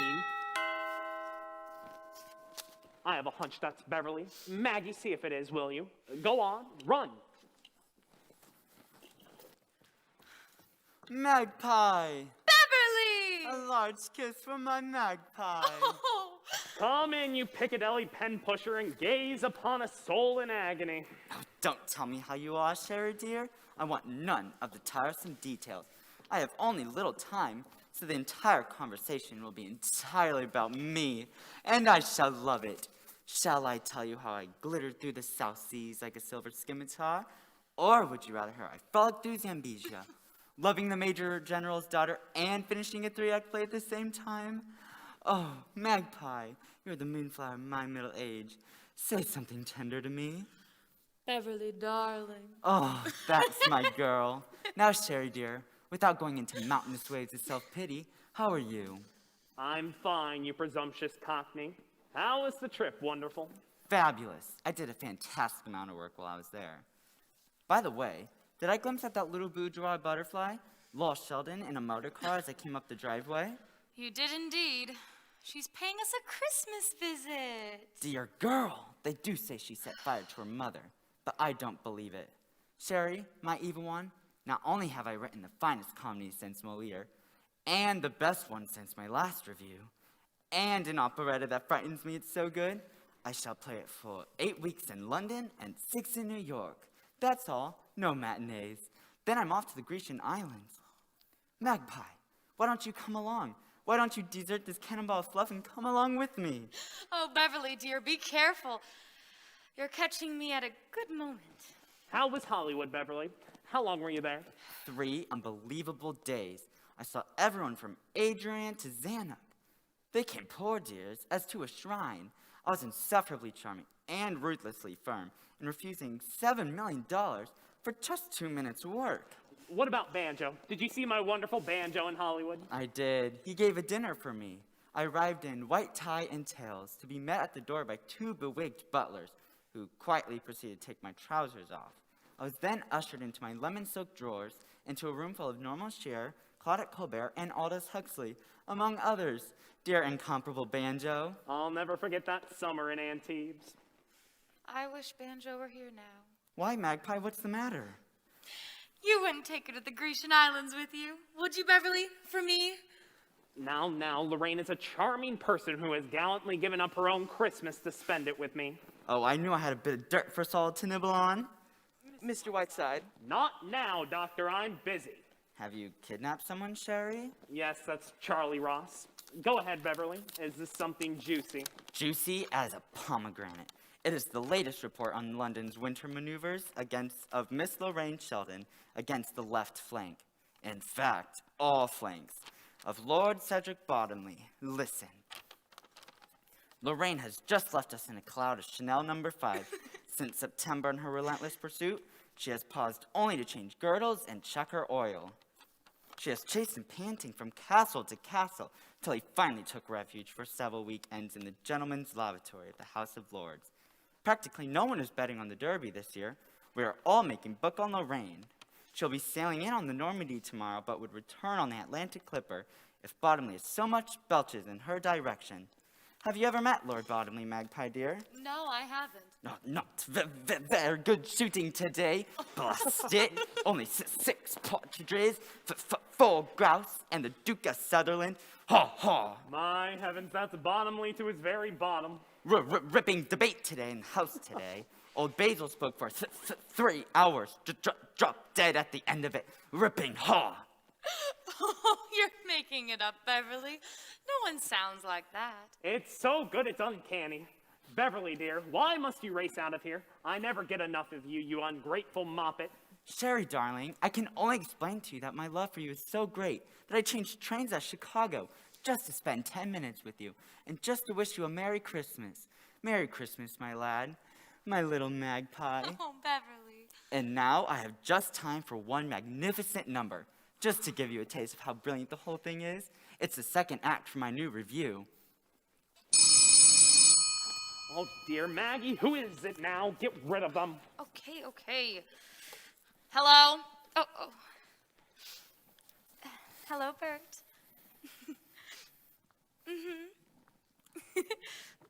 Wait a minute. Beverly, would you talk to a newspaper man for just 2 minutes? I kind of promised him. Won't have time, Magpie, unless he's under the piano. Oh, Bert, wait a minute. Would you see him at the station just a minute before your train goes? Bert, wait for him at the station. He'll be there in just a few minutes.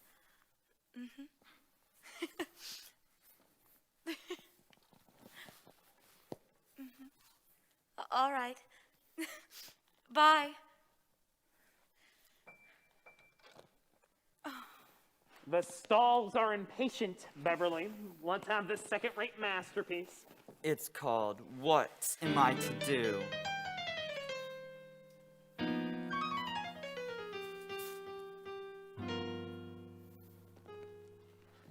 Oft in the nightfall, I think I might fall down from my perilous height. Deep in the heart of me, always a part of me, quivering, shivering light. Run, little lady, ere the shady shafts of time barb you with their winged desire, singe you with their sultry fire. Softly a fluid druid meets me, golden and golden the dawn that greets me, cherishing and perishing, up to the stars I climb. What am I to do toward ending this madness, this sadness that's rending me through? The flowers of yesteryear are haunting me, taunting me, darling, for wanting you. What am I to say for warnings of sorrow when morning's tomorrow drinks dew? Will I see the cosmic writs shattered and scattered to bits?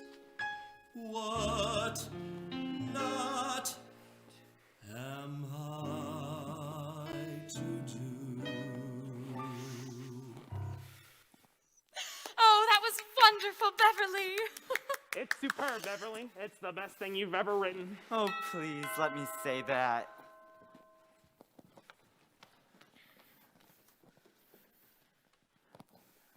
Come in, Westcott. The airwaves, eh? Well, I shan't have to listen to you. Thank heaven I shall be on a train. Mr. Westcott, will you go in that room? John, show him where to plug in. Come on, Whiteside. Say goodbye. Stop this nonsense. Au revoir, Sherry. Merry Christmas. Beverly, my lamb. Maggie, what the hell are you? I want to talk to Beverly. You can kiss Beverly in London on July 12th. I will not be rushed out of here like a baby who needs his diapers changed. Magpie, come get a kiss.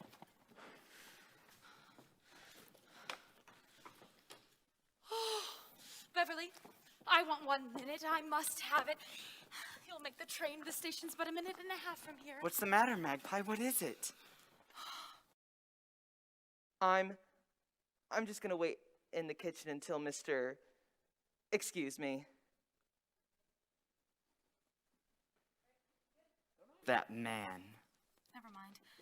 Beverly, I'm in great trouble. What's the matter? I've fallen in love. No. Yes, for the first time in my life, I'm in love. I can't tell you about it. There isn't time, but Jerry's trying to break it up. In his own fiendish ways, he's doing everything he can to break it up. Why the old flounder? What's he doing? Lorraine. He's brought Lorraine here to smash it up. It's somebody here? In this town? He's a newspaper man, the one you're gonna see at the station, and he's written this great play. And I know Sherry's trying to use that as bait, and you know, Lorraine, she'll eat him up alive. You've got to help me, Beverly. What do you want me to do? I need to get Lorraine out of here. The farther away, the better, and you can do it for me. But how? How can I? I'm leaving. Well, For the Morton Drama Club. Have you a carbon of the broadcast, Miss Cutler? There's one on the table. Thank you. One of those penguins ate the original.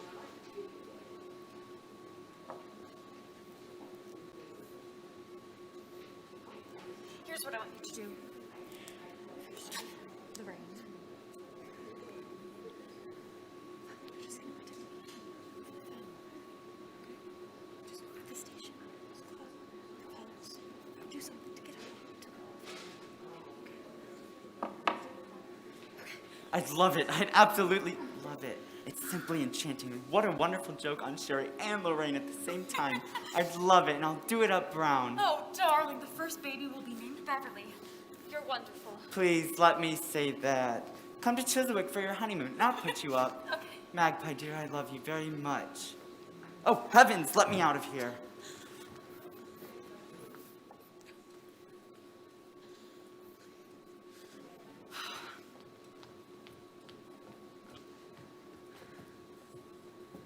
Shall I straighten up the room for the broadcast, Miss Cutler? No, it isn't television, John, thank heavens. They only hear the liquid voice. He's really wonderful, isn't he, Mr. Whiteside? The things he finds time to do? Yes, he certainly sticks his nose into everything, John. Are the boys out there, Miss Cutler? Oh, yes, they're in there. Thank you. Why, Miss June, are you going away? Mr. Whiteside isn't there, I suppose. Yes, he's getting ready to go on the radio. Oh, would you... No, never mind. Look, John. Where is he? Is he in the library? Yes, he's busy. Oh, well, maybe we ought to. Never mind.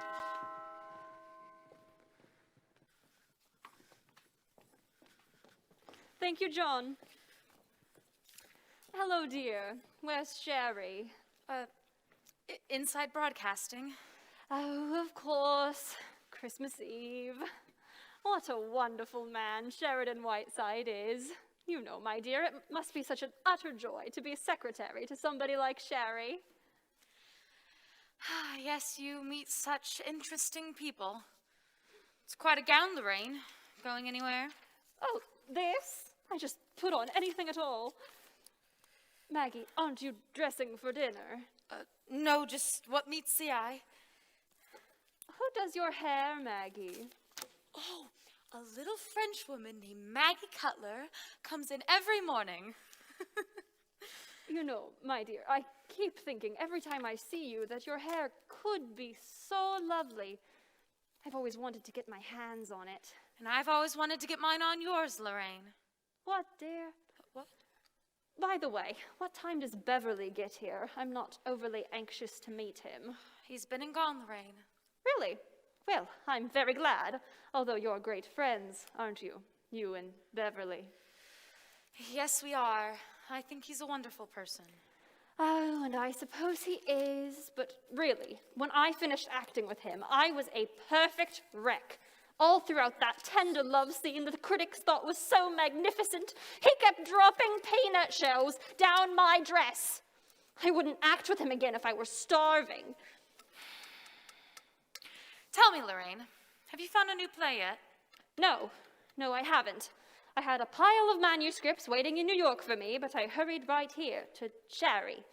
Yes, that was quite wonderful of you, Lorraine, to drop everything that way and rush to Sherry's wheelchair.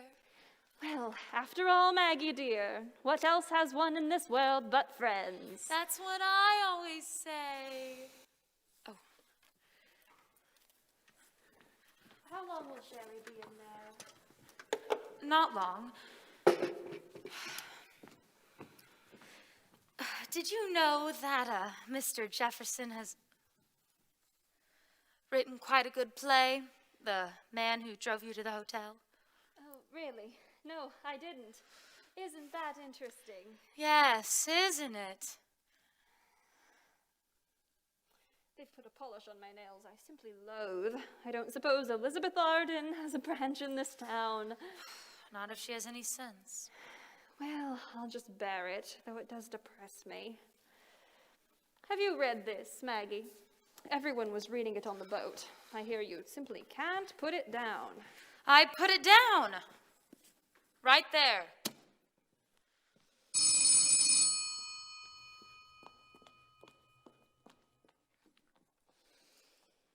Hello. Yes. Yes. Yes. Mm-hmm. Yes. Miss Lorraine Sheldon. Yes, she's here. There's a transatlantic call coming through for you, Lorraine.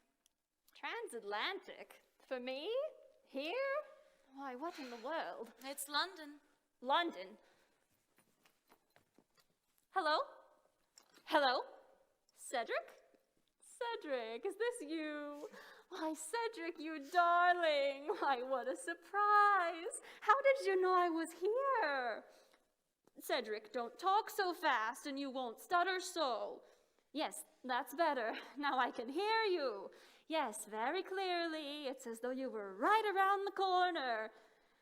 I see. What? Darling.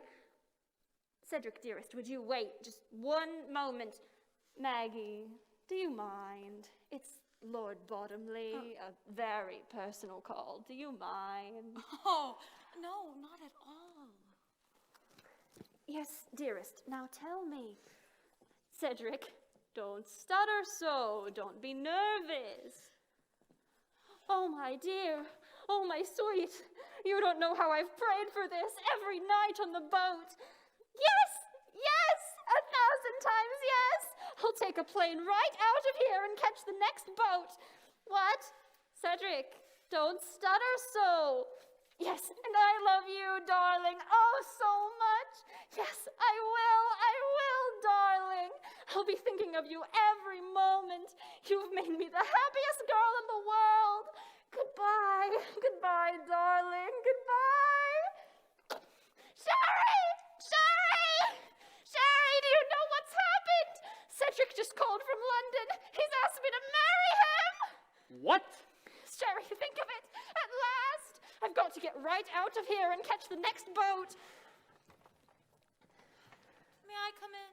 Oh, Maggie, can I get an airplane out of here right away? I've simply got to get the next boat to England. When is it? Do you know? Is there a newspaper here? The Queen Mary sails Friday. Why? What's happened? Oh, Maggie, the most wonderful thing in the world has happened. Lord Bottomley has asked me to marry him. Really? Well, what do you know? Maggie, you've got to help me to get right out of here. I'd be delighted to, Lorraine. Sherry, what's the matter with you? You haven't said a word. You haven't even congratulated me. Let me understand this, Lorraine. Am I to gather from your girlish squeals that you are about to toss your career into the ash can? No, not at all. Of course, I may not be able to play this season, but there will be other seasons, Sherry. I see. And everything else goes into the ash can with it. But, Sherry, you Don't couldn't expect me to... Explain, Lorraine. I understand only too well. I also understand why Cornell remains the first actress in our theater. We're in luck, Lorraine. There's a plane that leaves out of Cleveland at 10:03. It takes about an hour to get there, and it all works out wonderfully, doesn't it, Sherry? Peachy. Maggie, dear, what's the number of the hotel I'm at? I've got to get my maid started packing. Massalia 3-2. Massalia 3-2, please. Let's see, I sail Friday, 5-day boat. That means I should be in London Wednesday night. Oh, look, Sherry, it's starting to snow. Isn't that wonderful, Sherry? Well, I've never felt more like Christmas in my whole life. Don't you, Sherry, dear? Shut your nasty little face. Cosette, now listen carefully, Cosette. We're leaving here tonight by plane and sailing Friday on the Queen Mary. Yes, that's right. Now I want you to get started packing right away, and I'll be back for you in about an hour. Have you got that? Now, I'd like you to send these cables for me. The first is to Lord and Lady Cunard. You'll find these addresses in my little book. It's in my dressing case. Lord and Lady Cunard, my darlings. Returning Friday, Queen Mary, Cedric and I being married immediately upon arrival. Wanted you to be the first to know. Love, Lorraine. Now send. What? Oh, yes. Thank you, Cosette. Thank you very much. Now, send that same message to Lady Astor, Lord Beaverbrook, and my mother in Kansas City. And now send a telegram to Hattie Carnegie, New York. Meet me, Sherry, Netherlands, noon tomorrow, with sketches of bridal gown and trousseau, Lorraine Sheldon. And now send one to Monsieur Pierre Cartier, Cartier's London. Will you hold in reserve for me that triple string of pearls that I picked out in October? Cable me, Queen Mary, Lorraine Sheldon. Have you got all that straight, Cosette? That's fine. Now you'll have to rush, dear. I'll be back at the hotel in about an hour, so be ready. Goodbye. Oh, thank goodness for Cosette. I would die without her. She's the most wonderful maid in the world. Well, isn't life just full of surprises? Who would have thought that an hour ago I would be on my way to London?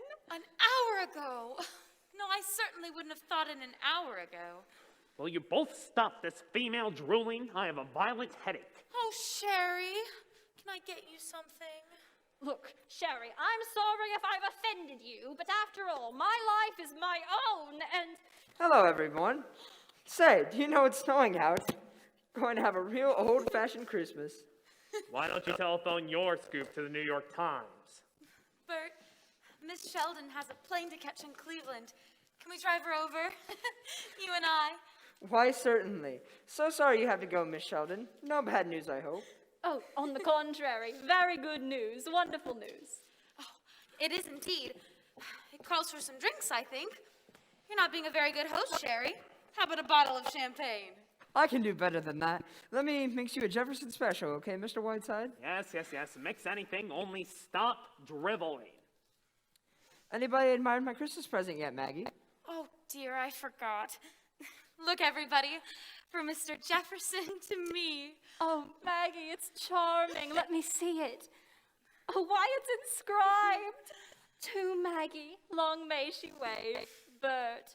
Maggie, it's a lovely Christmas present. Isn't it sweet, Sherry? Ducky. I told you it was beautiful, Bert. See?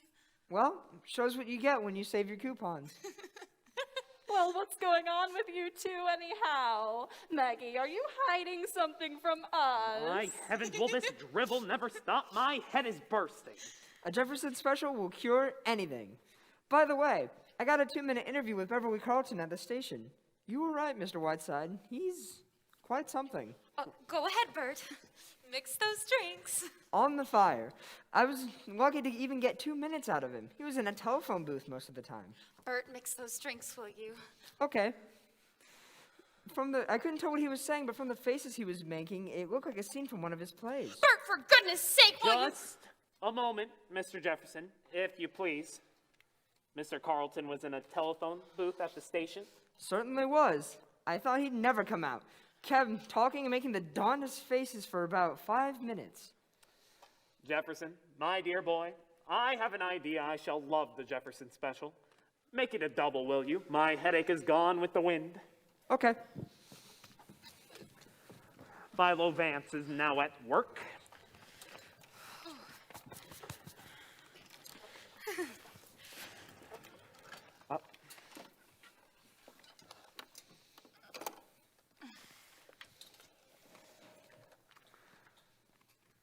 Hello.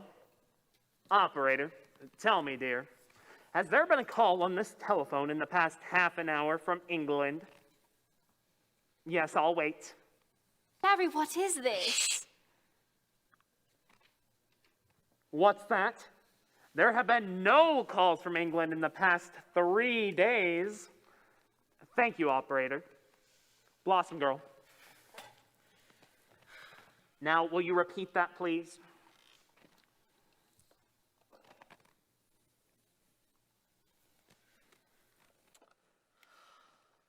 Thank you, operator, and a very Merry Christmas. Sherry, what was all that about? What does it mean? Lorraine, my dear, you just played the greatest love scene of your career with your old friend Beverly Carlton. Well, that's not true. I was talking to Cedric. What do you mean? I mean, my dear, that was Beverly you poured your girlish heart out to, not Lord Bottomley. Ah, me, who'd have thought that an hour ago you would not be going to London? Sherry, I want this explained. Explained, my dear. You heard the operator. All that I can tell you is Beverly was indulging in one of his famous bits of mimicry. You've heard him do Lord Bottomley, haven't you? Yes, of course. But why would he want to do such a thing? Well, this is one of the most dreadful... Oh my God, those cables! Give me the hotel, whatever it's called. I want the hotel. I'll pay him off for this if it's the last thing the skunk, the louse, the dirty, rotten...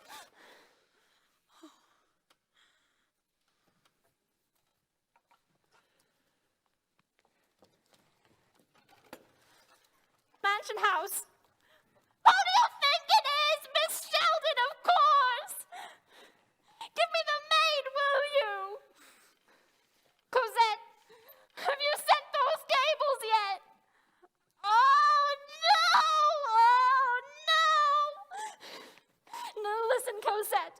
I need you to send a new cable to every one of those people and tell them that someone has been using my name and to disregard anything and everything they hear from me, except this, of course.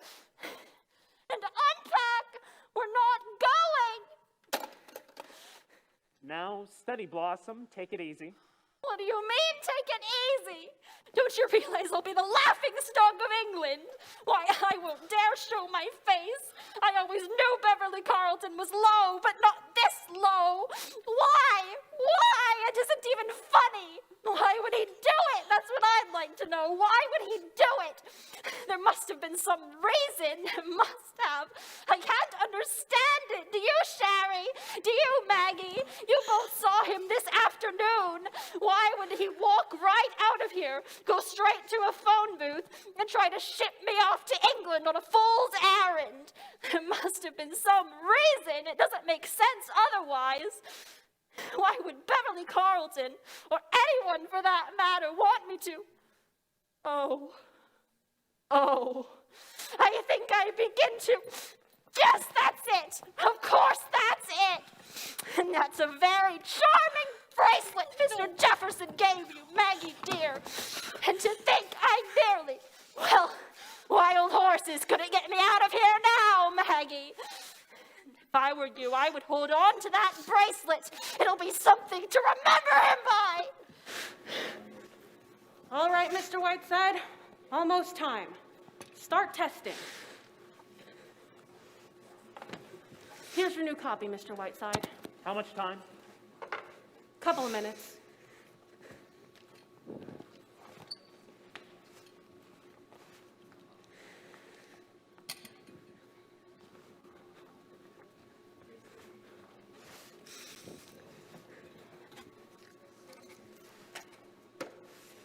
Testing. 1, 2, 3, 4, 1, 2, 3, 4. New York, how are we coming in? A, B, C, D, A, B, C, D. Mary had a little lamb, Mary had a little lamb. Testing. Here comes the Jefferson Special. Oh, have we time? Oh, I think we have. My plans have changed. Oh, really? Well, that's good. Mr. Jefferson, I hear you've written a rather good play. I want you to read it to me. Tonight. We'll go down to the mansion house right after dinner, and you'll read me your play. Why, I should say so. I'd be delighted. Maggie, did you hear that? Say, I'll bet you did this. You arranged the whole thing. Wow, it's the best Christmas present you could have ever given me. Maggie? Maggie! 30 seconds, waiting. Mr. Whiteside! Quiet, please. My son has run off on a freighter, and my daughter is marrying an anarchist! Quiet! They say you told them to do it. My poor June, my poor Richard, this is the most awful. Quiet! Quiet, please. We're going on the air. Oh, I see you're busy. Quiet! For Pete's sake, quiet! Don't tell me to be quiet! All right, everyone out of the way, please. All right, boys, down this way to this mic.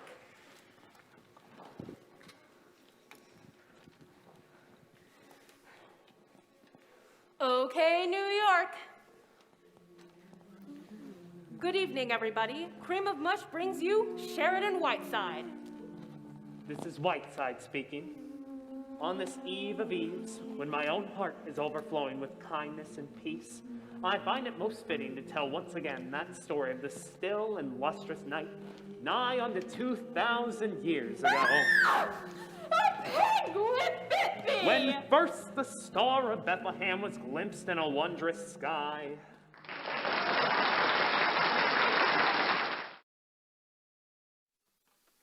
Miss Preen! Miss Preen! Yes, sir! Yes, sir! Where do you disappear to all the time, my lady Nausea? Mr. Whiteside, I can only be in one place at one time. That's very fortunate for this community. Good morning, Mr. Whiteside. Merry Christmas. Merry Christmas, John. Merry Christmas. Are you ready for your breakfast, Mr. Whiteside? No, I don't think I want any breakfast. Has Miss Cutler come down yet? No, sir, not yet. Is she in her room? Do you know? She is. Shall I call her? No, that's all, John. Yes, sir.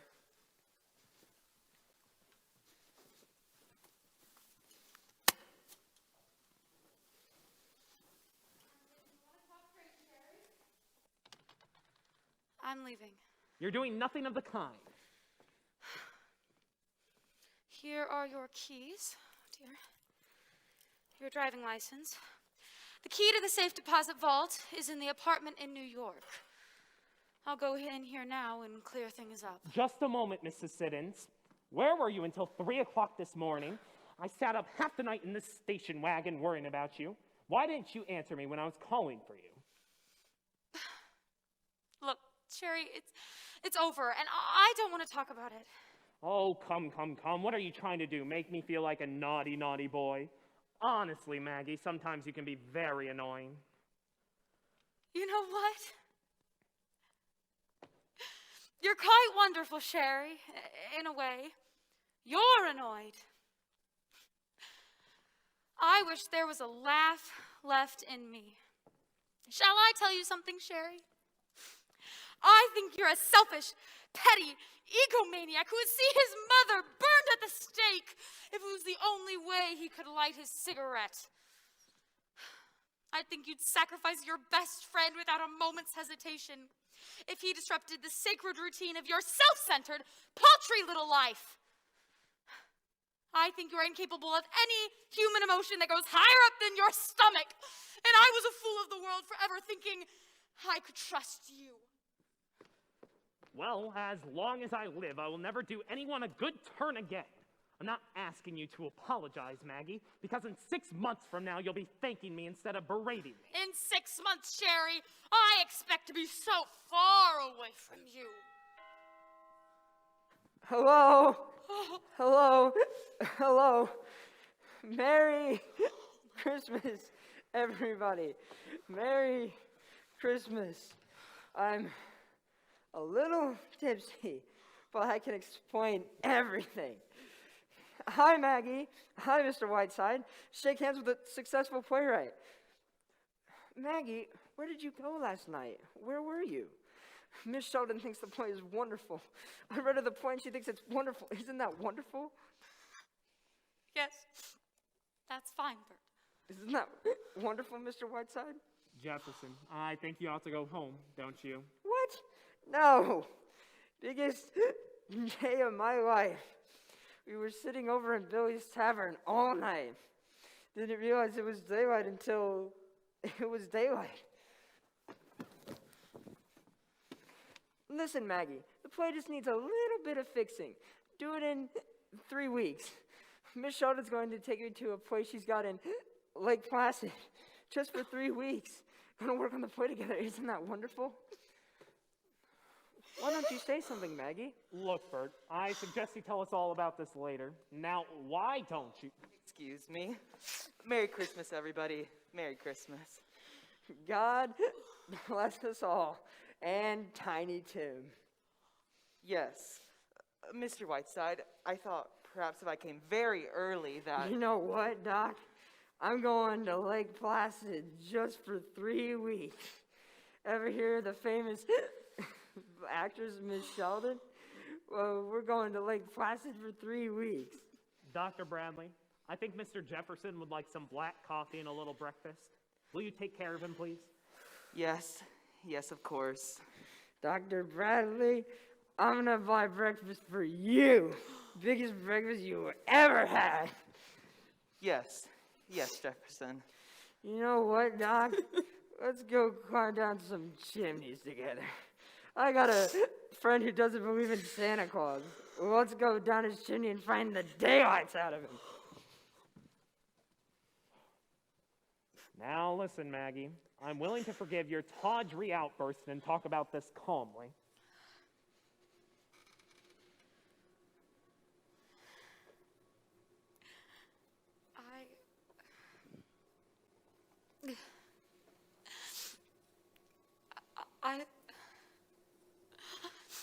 I love him so terribly.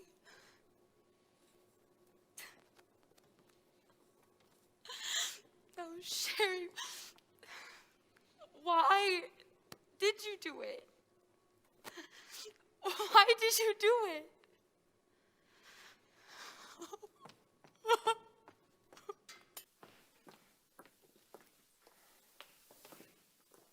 Merry Christmas, dear Mr. Whiteside. Merry Christmas, Miss Stanley. I'm afraid I shouldn't be seen talking to you, Mr. Whiteside. My brother is terribly angry. I just couldn't resist asking, do you like my Christmas present? I'm very sorry, Miss Stanley. I haven't opened it. I haven't opened any of my presents yet. Oh, dear. I was so anxious to. It's right here, Mr. Whiteside.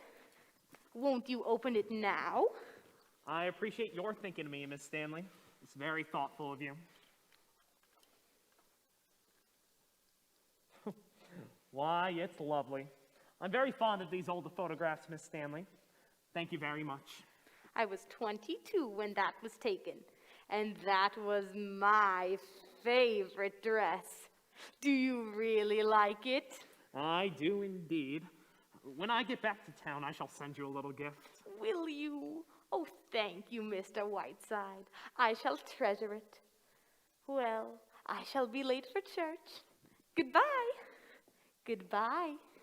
Goodbye, Miss Stanley.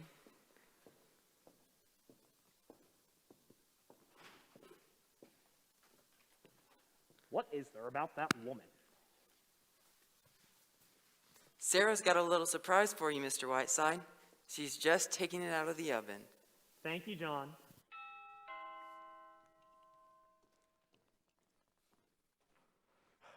Miss Preen! Miss Preen! Yes, sir. Yes, sir. Answer the door, will you? John's upstairs. Who is it? Polly Adlers? I love you madly! Madly! Did you hear what I said? Kiss me! Kiss me again! I can feel the hot blood pounding through your varicose veins! Banjo, for heaven's sake, Banjo! Hello, Whiteside. You sign for this package, please. Down! Put that woman down, you delinquent. That's my nurse. Come to my room in half an hour and bring some rye bread. Really, Mr. Whiteside? Whiteside, I'm here to spend Christmas with you. Give me a kiss. Get away from me, you reform school fugitive. How'd you get here anyway? Daryl Zanuck loaned me a reindeer. Whiteside, we finished shooting the picture yesterday, and I'm on my way to Nova Scotia. Flew here in 12 hours. Borrowed an airplane from Howard Hughes. Whiteside, I brought you a wonderful Christmas present. This slipper was once worn by Hedy Lamarr. Listen, you idiot, how long can you stay? Just long enough to take a bath. I'm on my way to Nova Scotia. Nova Scotia? What are you going to Nova Scotia for? Well, I'm sick of Hollywood, and there's a dame in New York I don't want to see. So I figured I'd go down to Nova Scotia and get myself some smoked salmon. Where's Maggie? I want to see her. Banjo, I'm glad you're here. I'm very annoyed with Maggie, very. What's the matter? Say, what's this? I thought you couldn't walk. Oh, I've been all right for weeks. That isn't the point. I'm furious at Maggie. She's turned on me like a viper. After all these years of my appreciation, she's repaying me by behaving like a fishwife. What are you talking about? And I never believed she really loved him for a moment. In love with who? I just got here, remember? Jump in, Jupiter, I'm telling you, you Hollywood nitwit. A young newspaper man here in town. Well, Maggie finally fell. What do you know? Shut up and listen, you nitwit. Well, go on. Well, Lorraine Sheldon happened to come out here and visit me. Old man? Here? Now listen. This young man, he'd written a play. You can guess the rest. He's leaving with Lorraine this afternoon. So there you are. Maggie's in there now, crying her eyes out. Gee, say, wait a minute. What do you mean Lorraine happened to come all the way out here? I smell a rat, Sherry. A rat with a beard. Well, all right. But I did it for Maggie, because I thought it was the right thing for her. Oh, sure. You haven't thought of yourself in years. Gee, poor kid. Can I go in and talk to her? No, leave her alone. There must be some way I can help, Sherry. This guy she like. Where does he live? What kind of guy is he? Now, wait a minute, Banjo. I don't want any phony warrants or you pretending to be Edgar J. Hoover. The problem is, I've got her here and I've just got to get her away. It's gotta be good, Sherry. Lorraine is no dope. What's that fella she's so crazy about in England? Bottomley. That's it. Bottomley. No, Banjo, no. Wait a minute. You don't catch on. We send a cablegram from I Lord... catch on, Banjo. Lorraine caught on too. It's been tried. Oh, I told you Lorraine was no dope. Well, we got a tough proposition on your hands. The trouble is, there's no darn little time. Get out of my chair. Lorraine's taking him this afternoon. There must be some way out of this. Trouble is, I've done this job too well. Stuck, huh? In the great words of our greatest lyric poets, you said it. Yeah, well, gee, I'm hungry. Don't you worry, Sherry. We'll get Lorraine out of here if I have to do it one piece at a time. Merry Christmas, Mr. Whiteside. Excuse me, I've got something for you. But Mr. Whiteside, it was for you. Never mind, Sarah. He's quite mad. Come, Petrushka. We shall dance. We shall dance in the snow. Mr. Whiteside! Mr. Whiteside! Just give him some breakfast. He's harmless. And just what does this mean? It means, Mr. Whiteside, that I am leaving. I left my address on your desk inside. You can send me a check. You realize, Miss Preen, that this is completely unprofessional? I do indeed. And I am not only walking out on this case, Mr. Whiteside, but I am leaving the nursing profession. I became a nurse because all my life, ever since I was a little girl, I was filled with the idea of serving a suffering humanity. After 1 month with you, Mr. Whiteside, I am going to work in a munitions factory. From now on, anything I can do to help exterminate the human race will fill me with the greatest of pleasure. If Florence Nightingale had ever nursed you, Mr. Whiteside, she would have married Jack the Ripper instead of founding the Red Cross. Good day.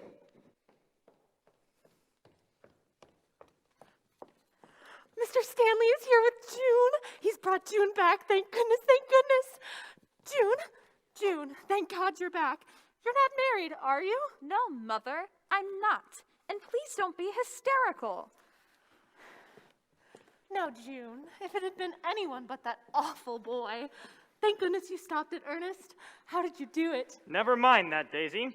Just take June upstairs. I want to talk to Mr. Whiteside.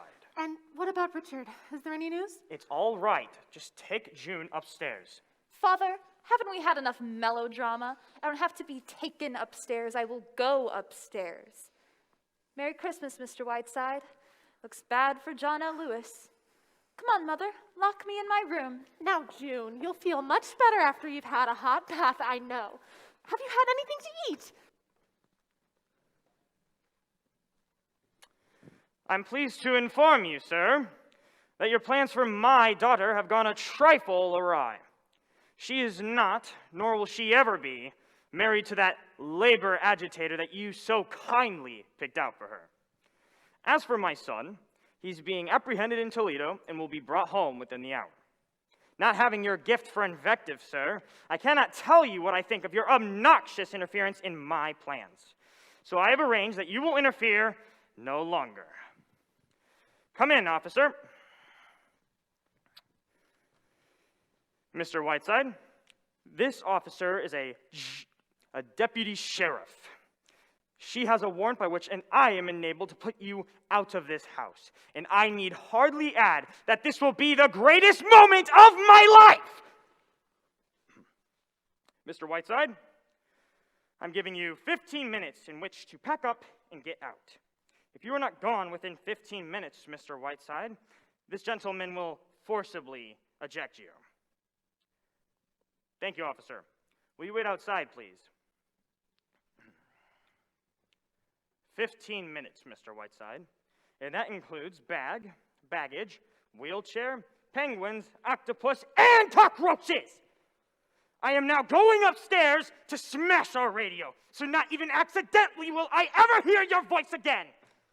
Sure you don't want my autograph, old fellow? 15 minutes, Mr. Whiteside. Say, can she cook?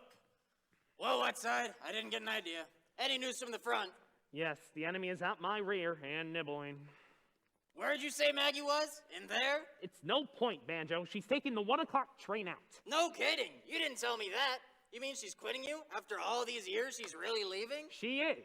And that means you only got till 1 o'clock to do something? No, dear, I have exactly 15 minutes, 14 minutes in which to pull out of my hat the most extraordinary rabbit you've ever seen. What do you mean 15 minutes? I mean, dear, that in exactly 15 minutes, baby's rosy little body is being tossed into the snow. Mine host has sworn out a warrant. I'm being kicked out. What? I've never heard of such a thing. What would he do a thing like that for? That isn't the point. The point is I have only 15 minutes. Banjo, dear, the master's growing a little desperate. What about laying your cards on the table with Lorraine? Now, Banjo, you know Dream Girl as well as I do. What do you think? You're right. Banjo, go in and talk to Maggie. Right in there. I want to think.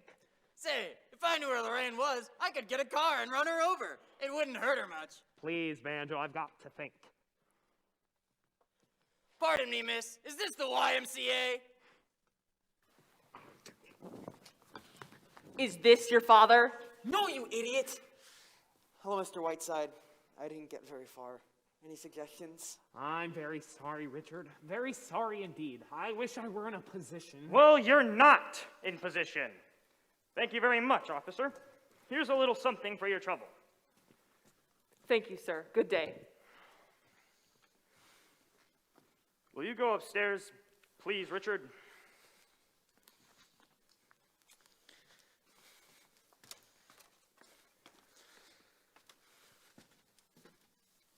"10 minutes, Mr. Whiteside."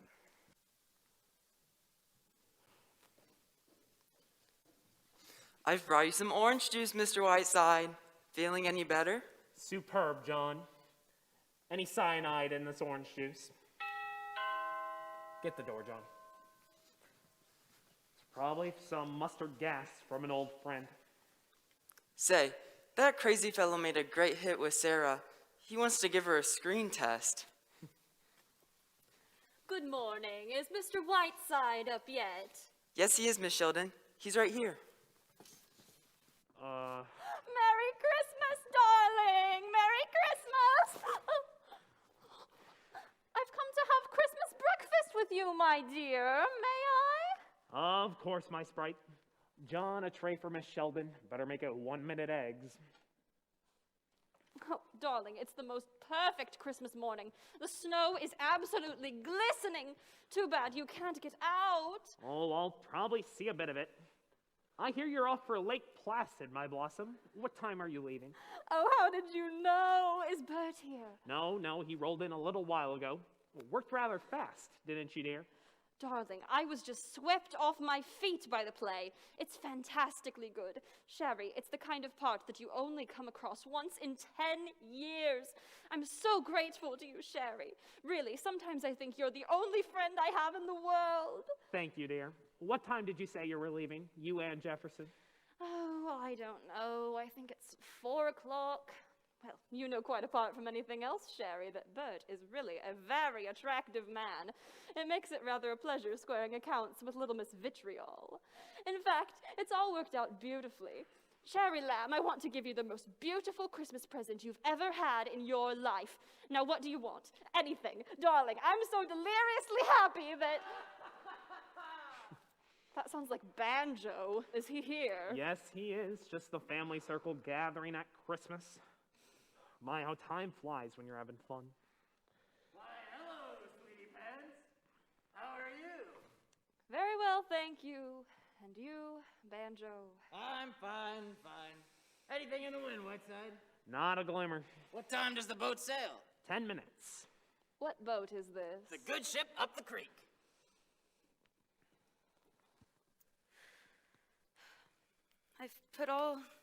I've listed everything but the New Year's Eve broadcast. Isn't there a schedule on that? I think it's on the table there someplace. Thank you. Oh, New Year's Eve. Bert and I will hear it in Lake Placid. You were at my cottage there once, weren't you, Sherry? It's lovely, isn't it? Away from everything, just snow and clear, cold night. Oh, that's probably Bert now. I told him to meet me here. You know, I'm really looking forward to Lake Placid. Bert's the kind of man who will do winter sports beautifully. Yes, sir. American Express. All right, come this way. Care now. Careful there. Right in here. All right, keep your end straight. Where do you want this put? Sherry, what is this? Right there.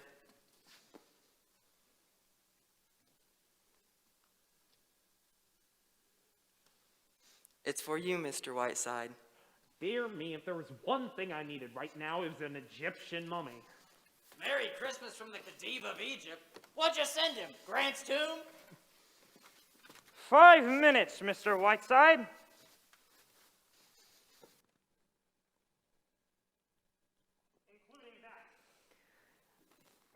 Why, Sherry, what's all this about? Who was that man? He tells me the time every few minutes. I pay him a small sum. But what on earth for, Sherry? I lost my watch.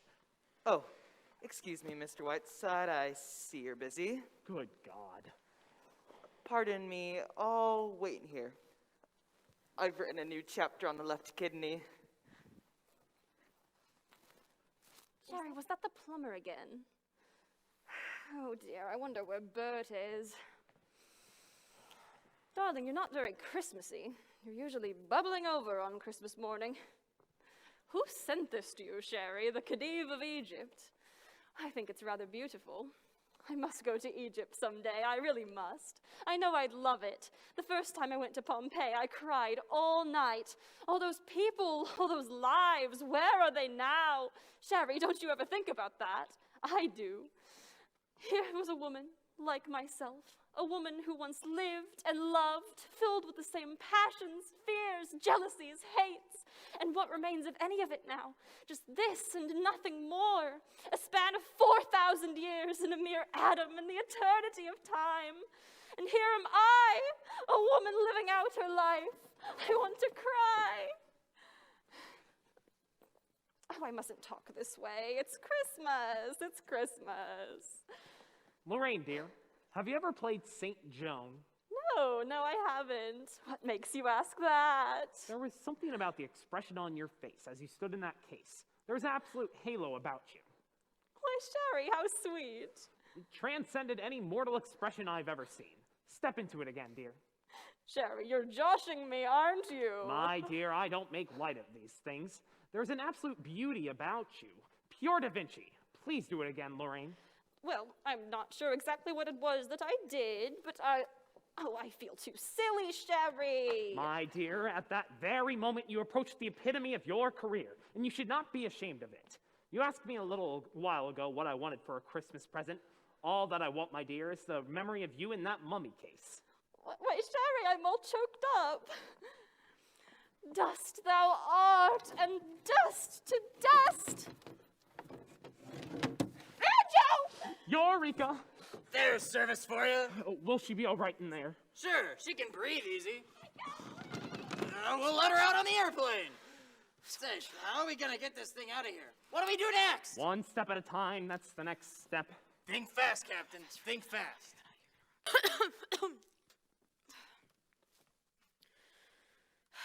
This is everything, Sherry. I'm leaving 3 carbons. Is there anything out there? Oh. What's in this box? Nothing at all. Thank you. Shall I file these letters? Oh, do you want this picture? No, throw everything away. Ooh, wait. Give me that picture. I want the picture. The only thing I haven't done is put all your broadcasts into order. Do you want me to do that? Yes, do that, will you? It's very important. Right away, Maggie. I'll see you before I go, Banjo.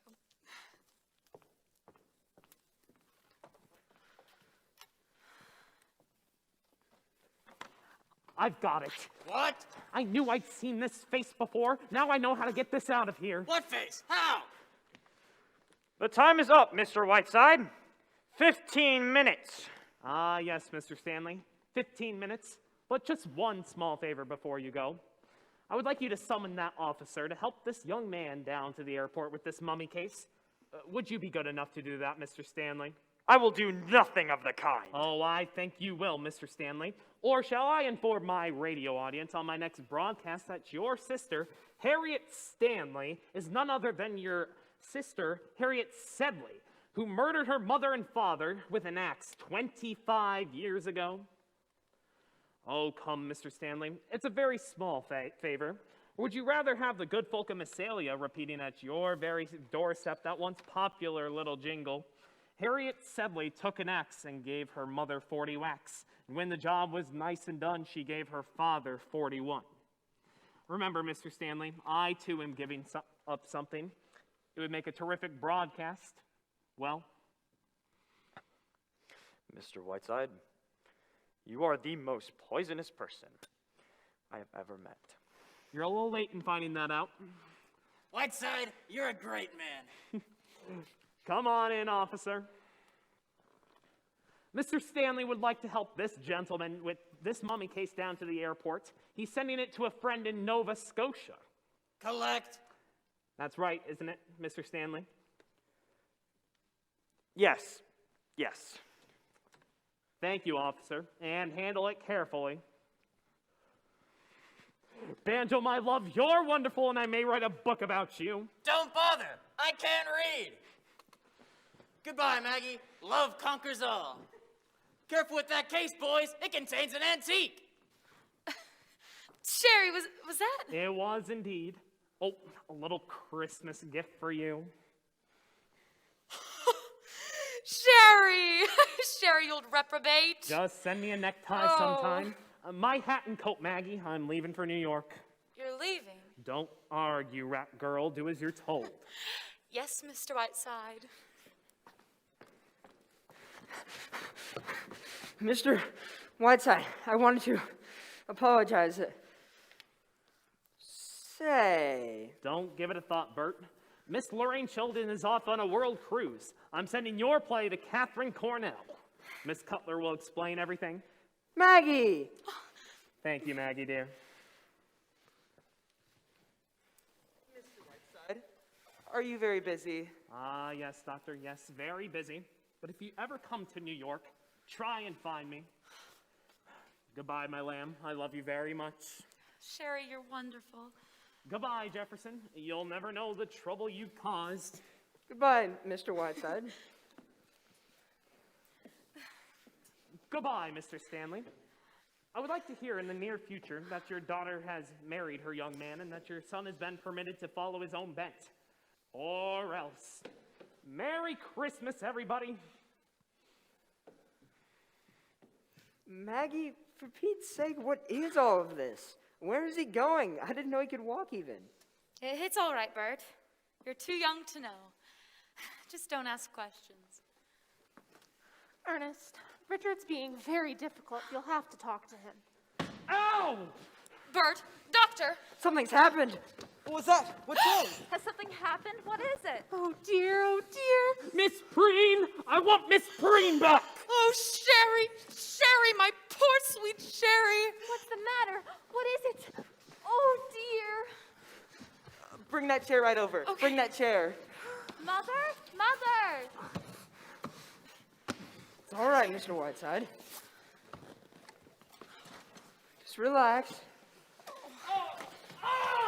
What's the matter, Mother?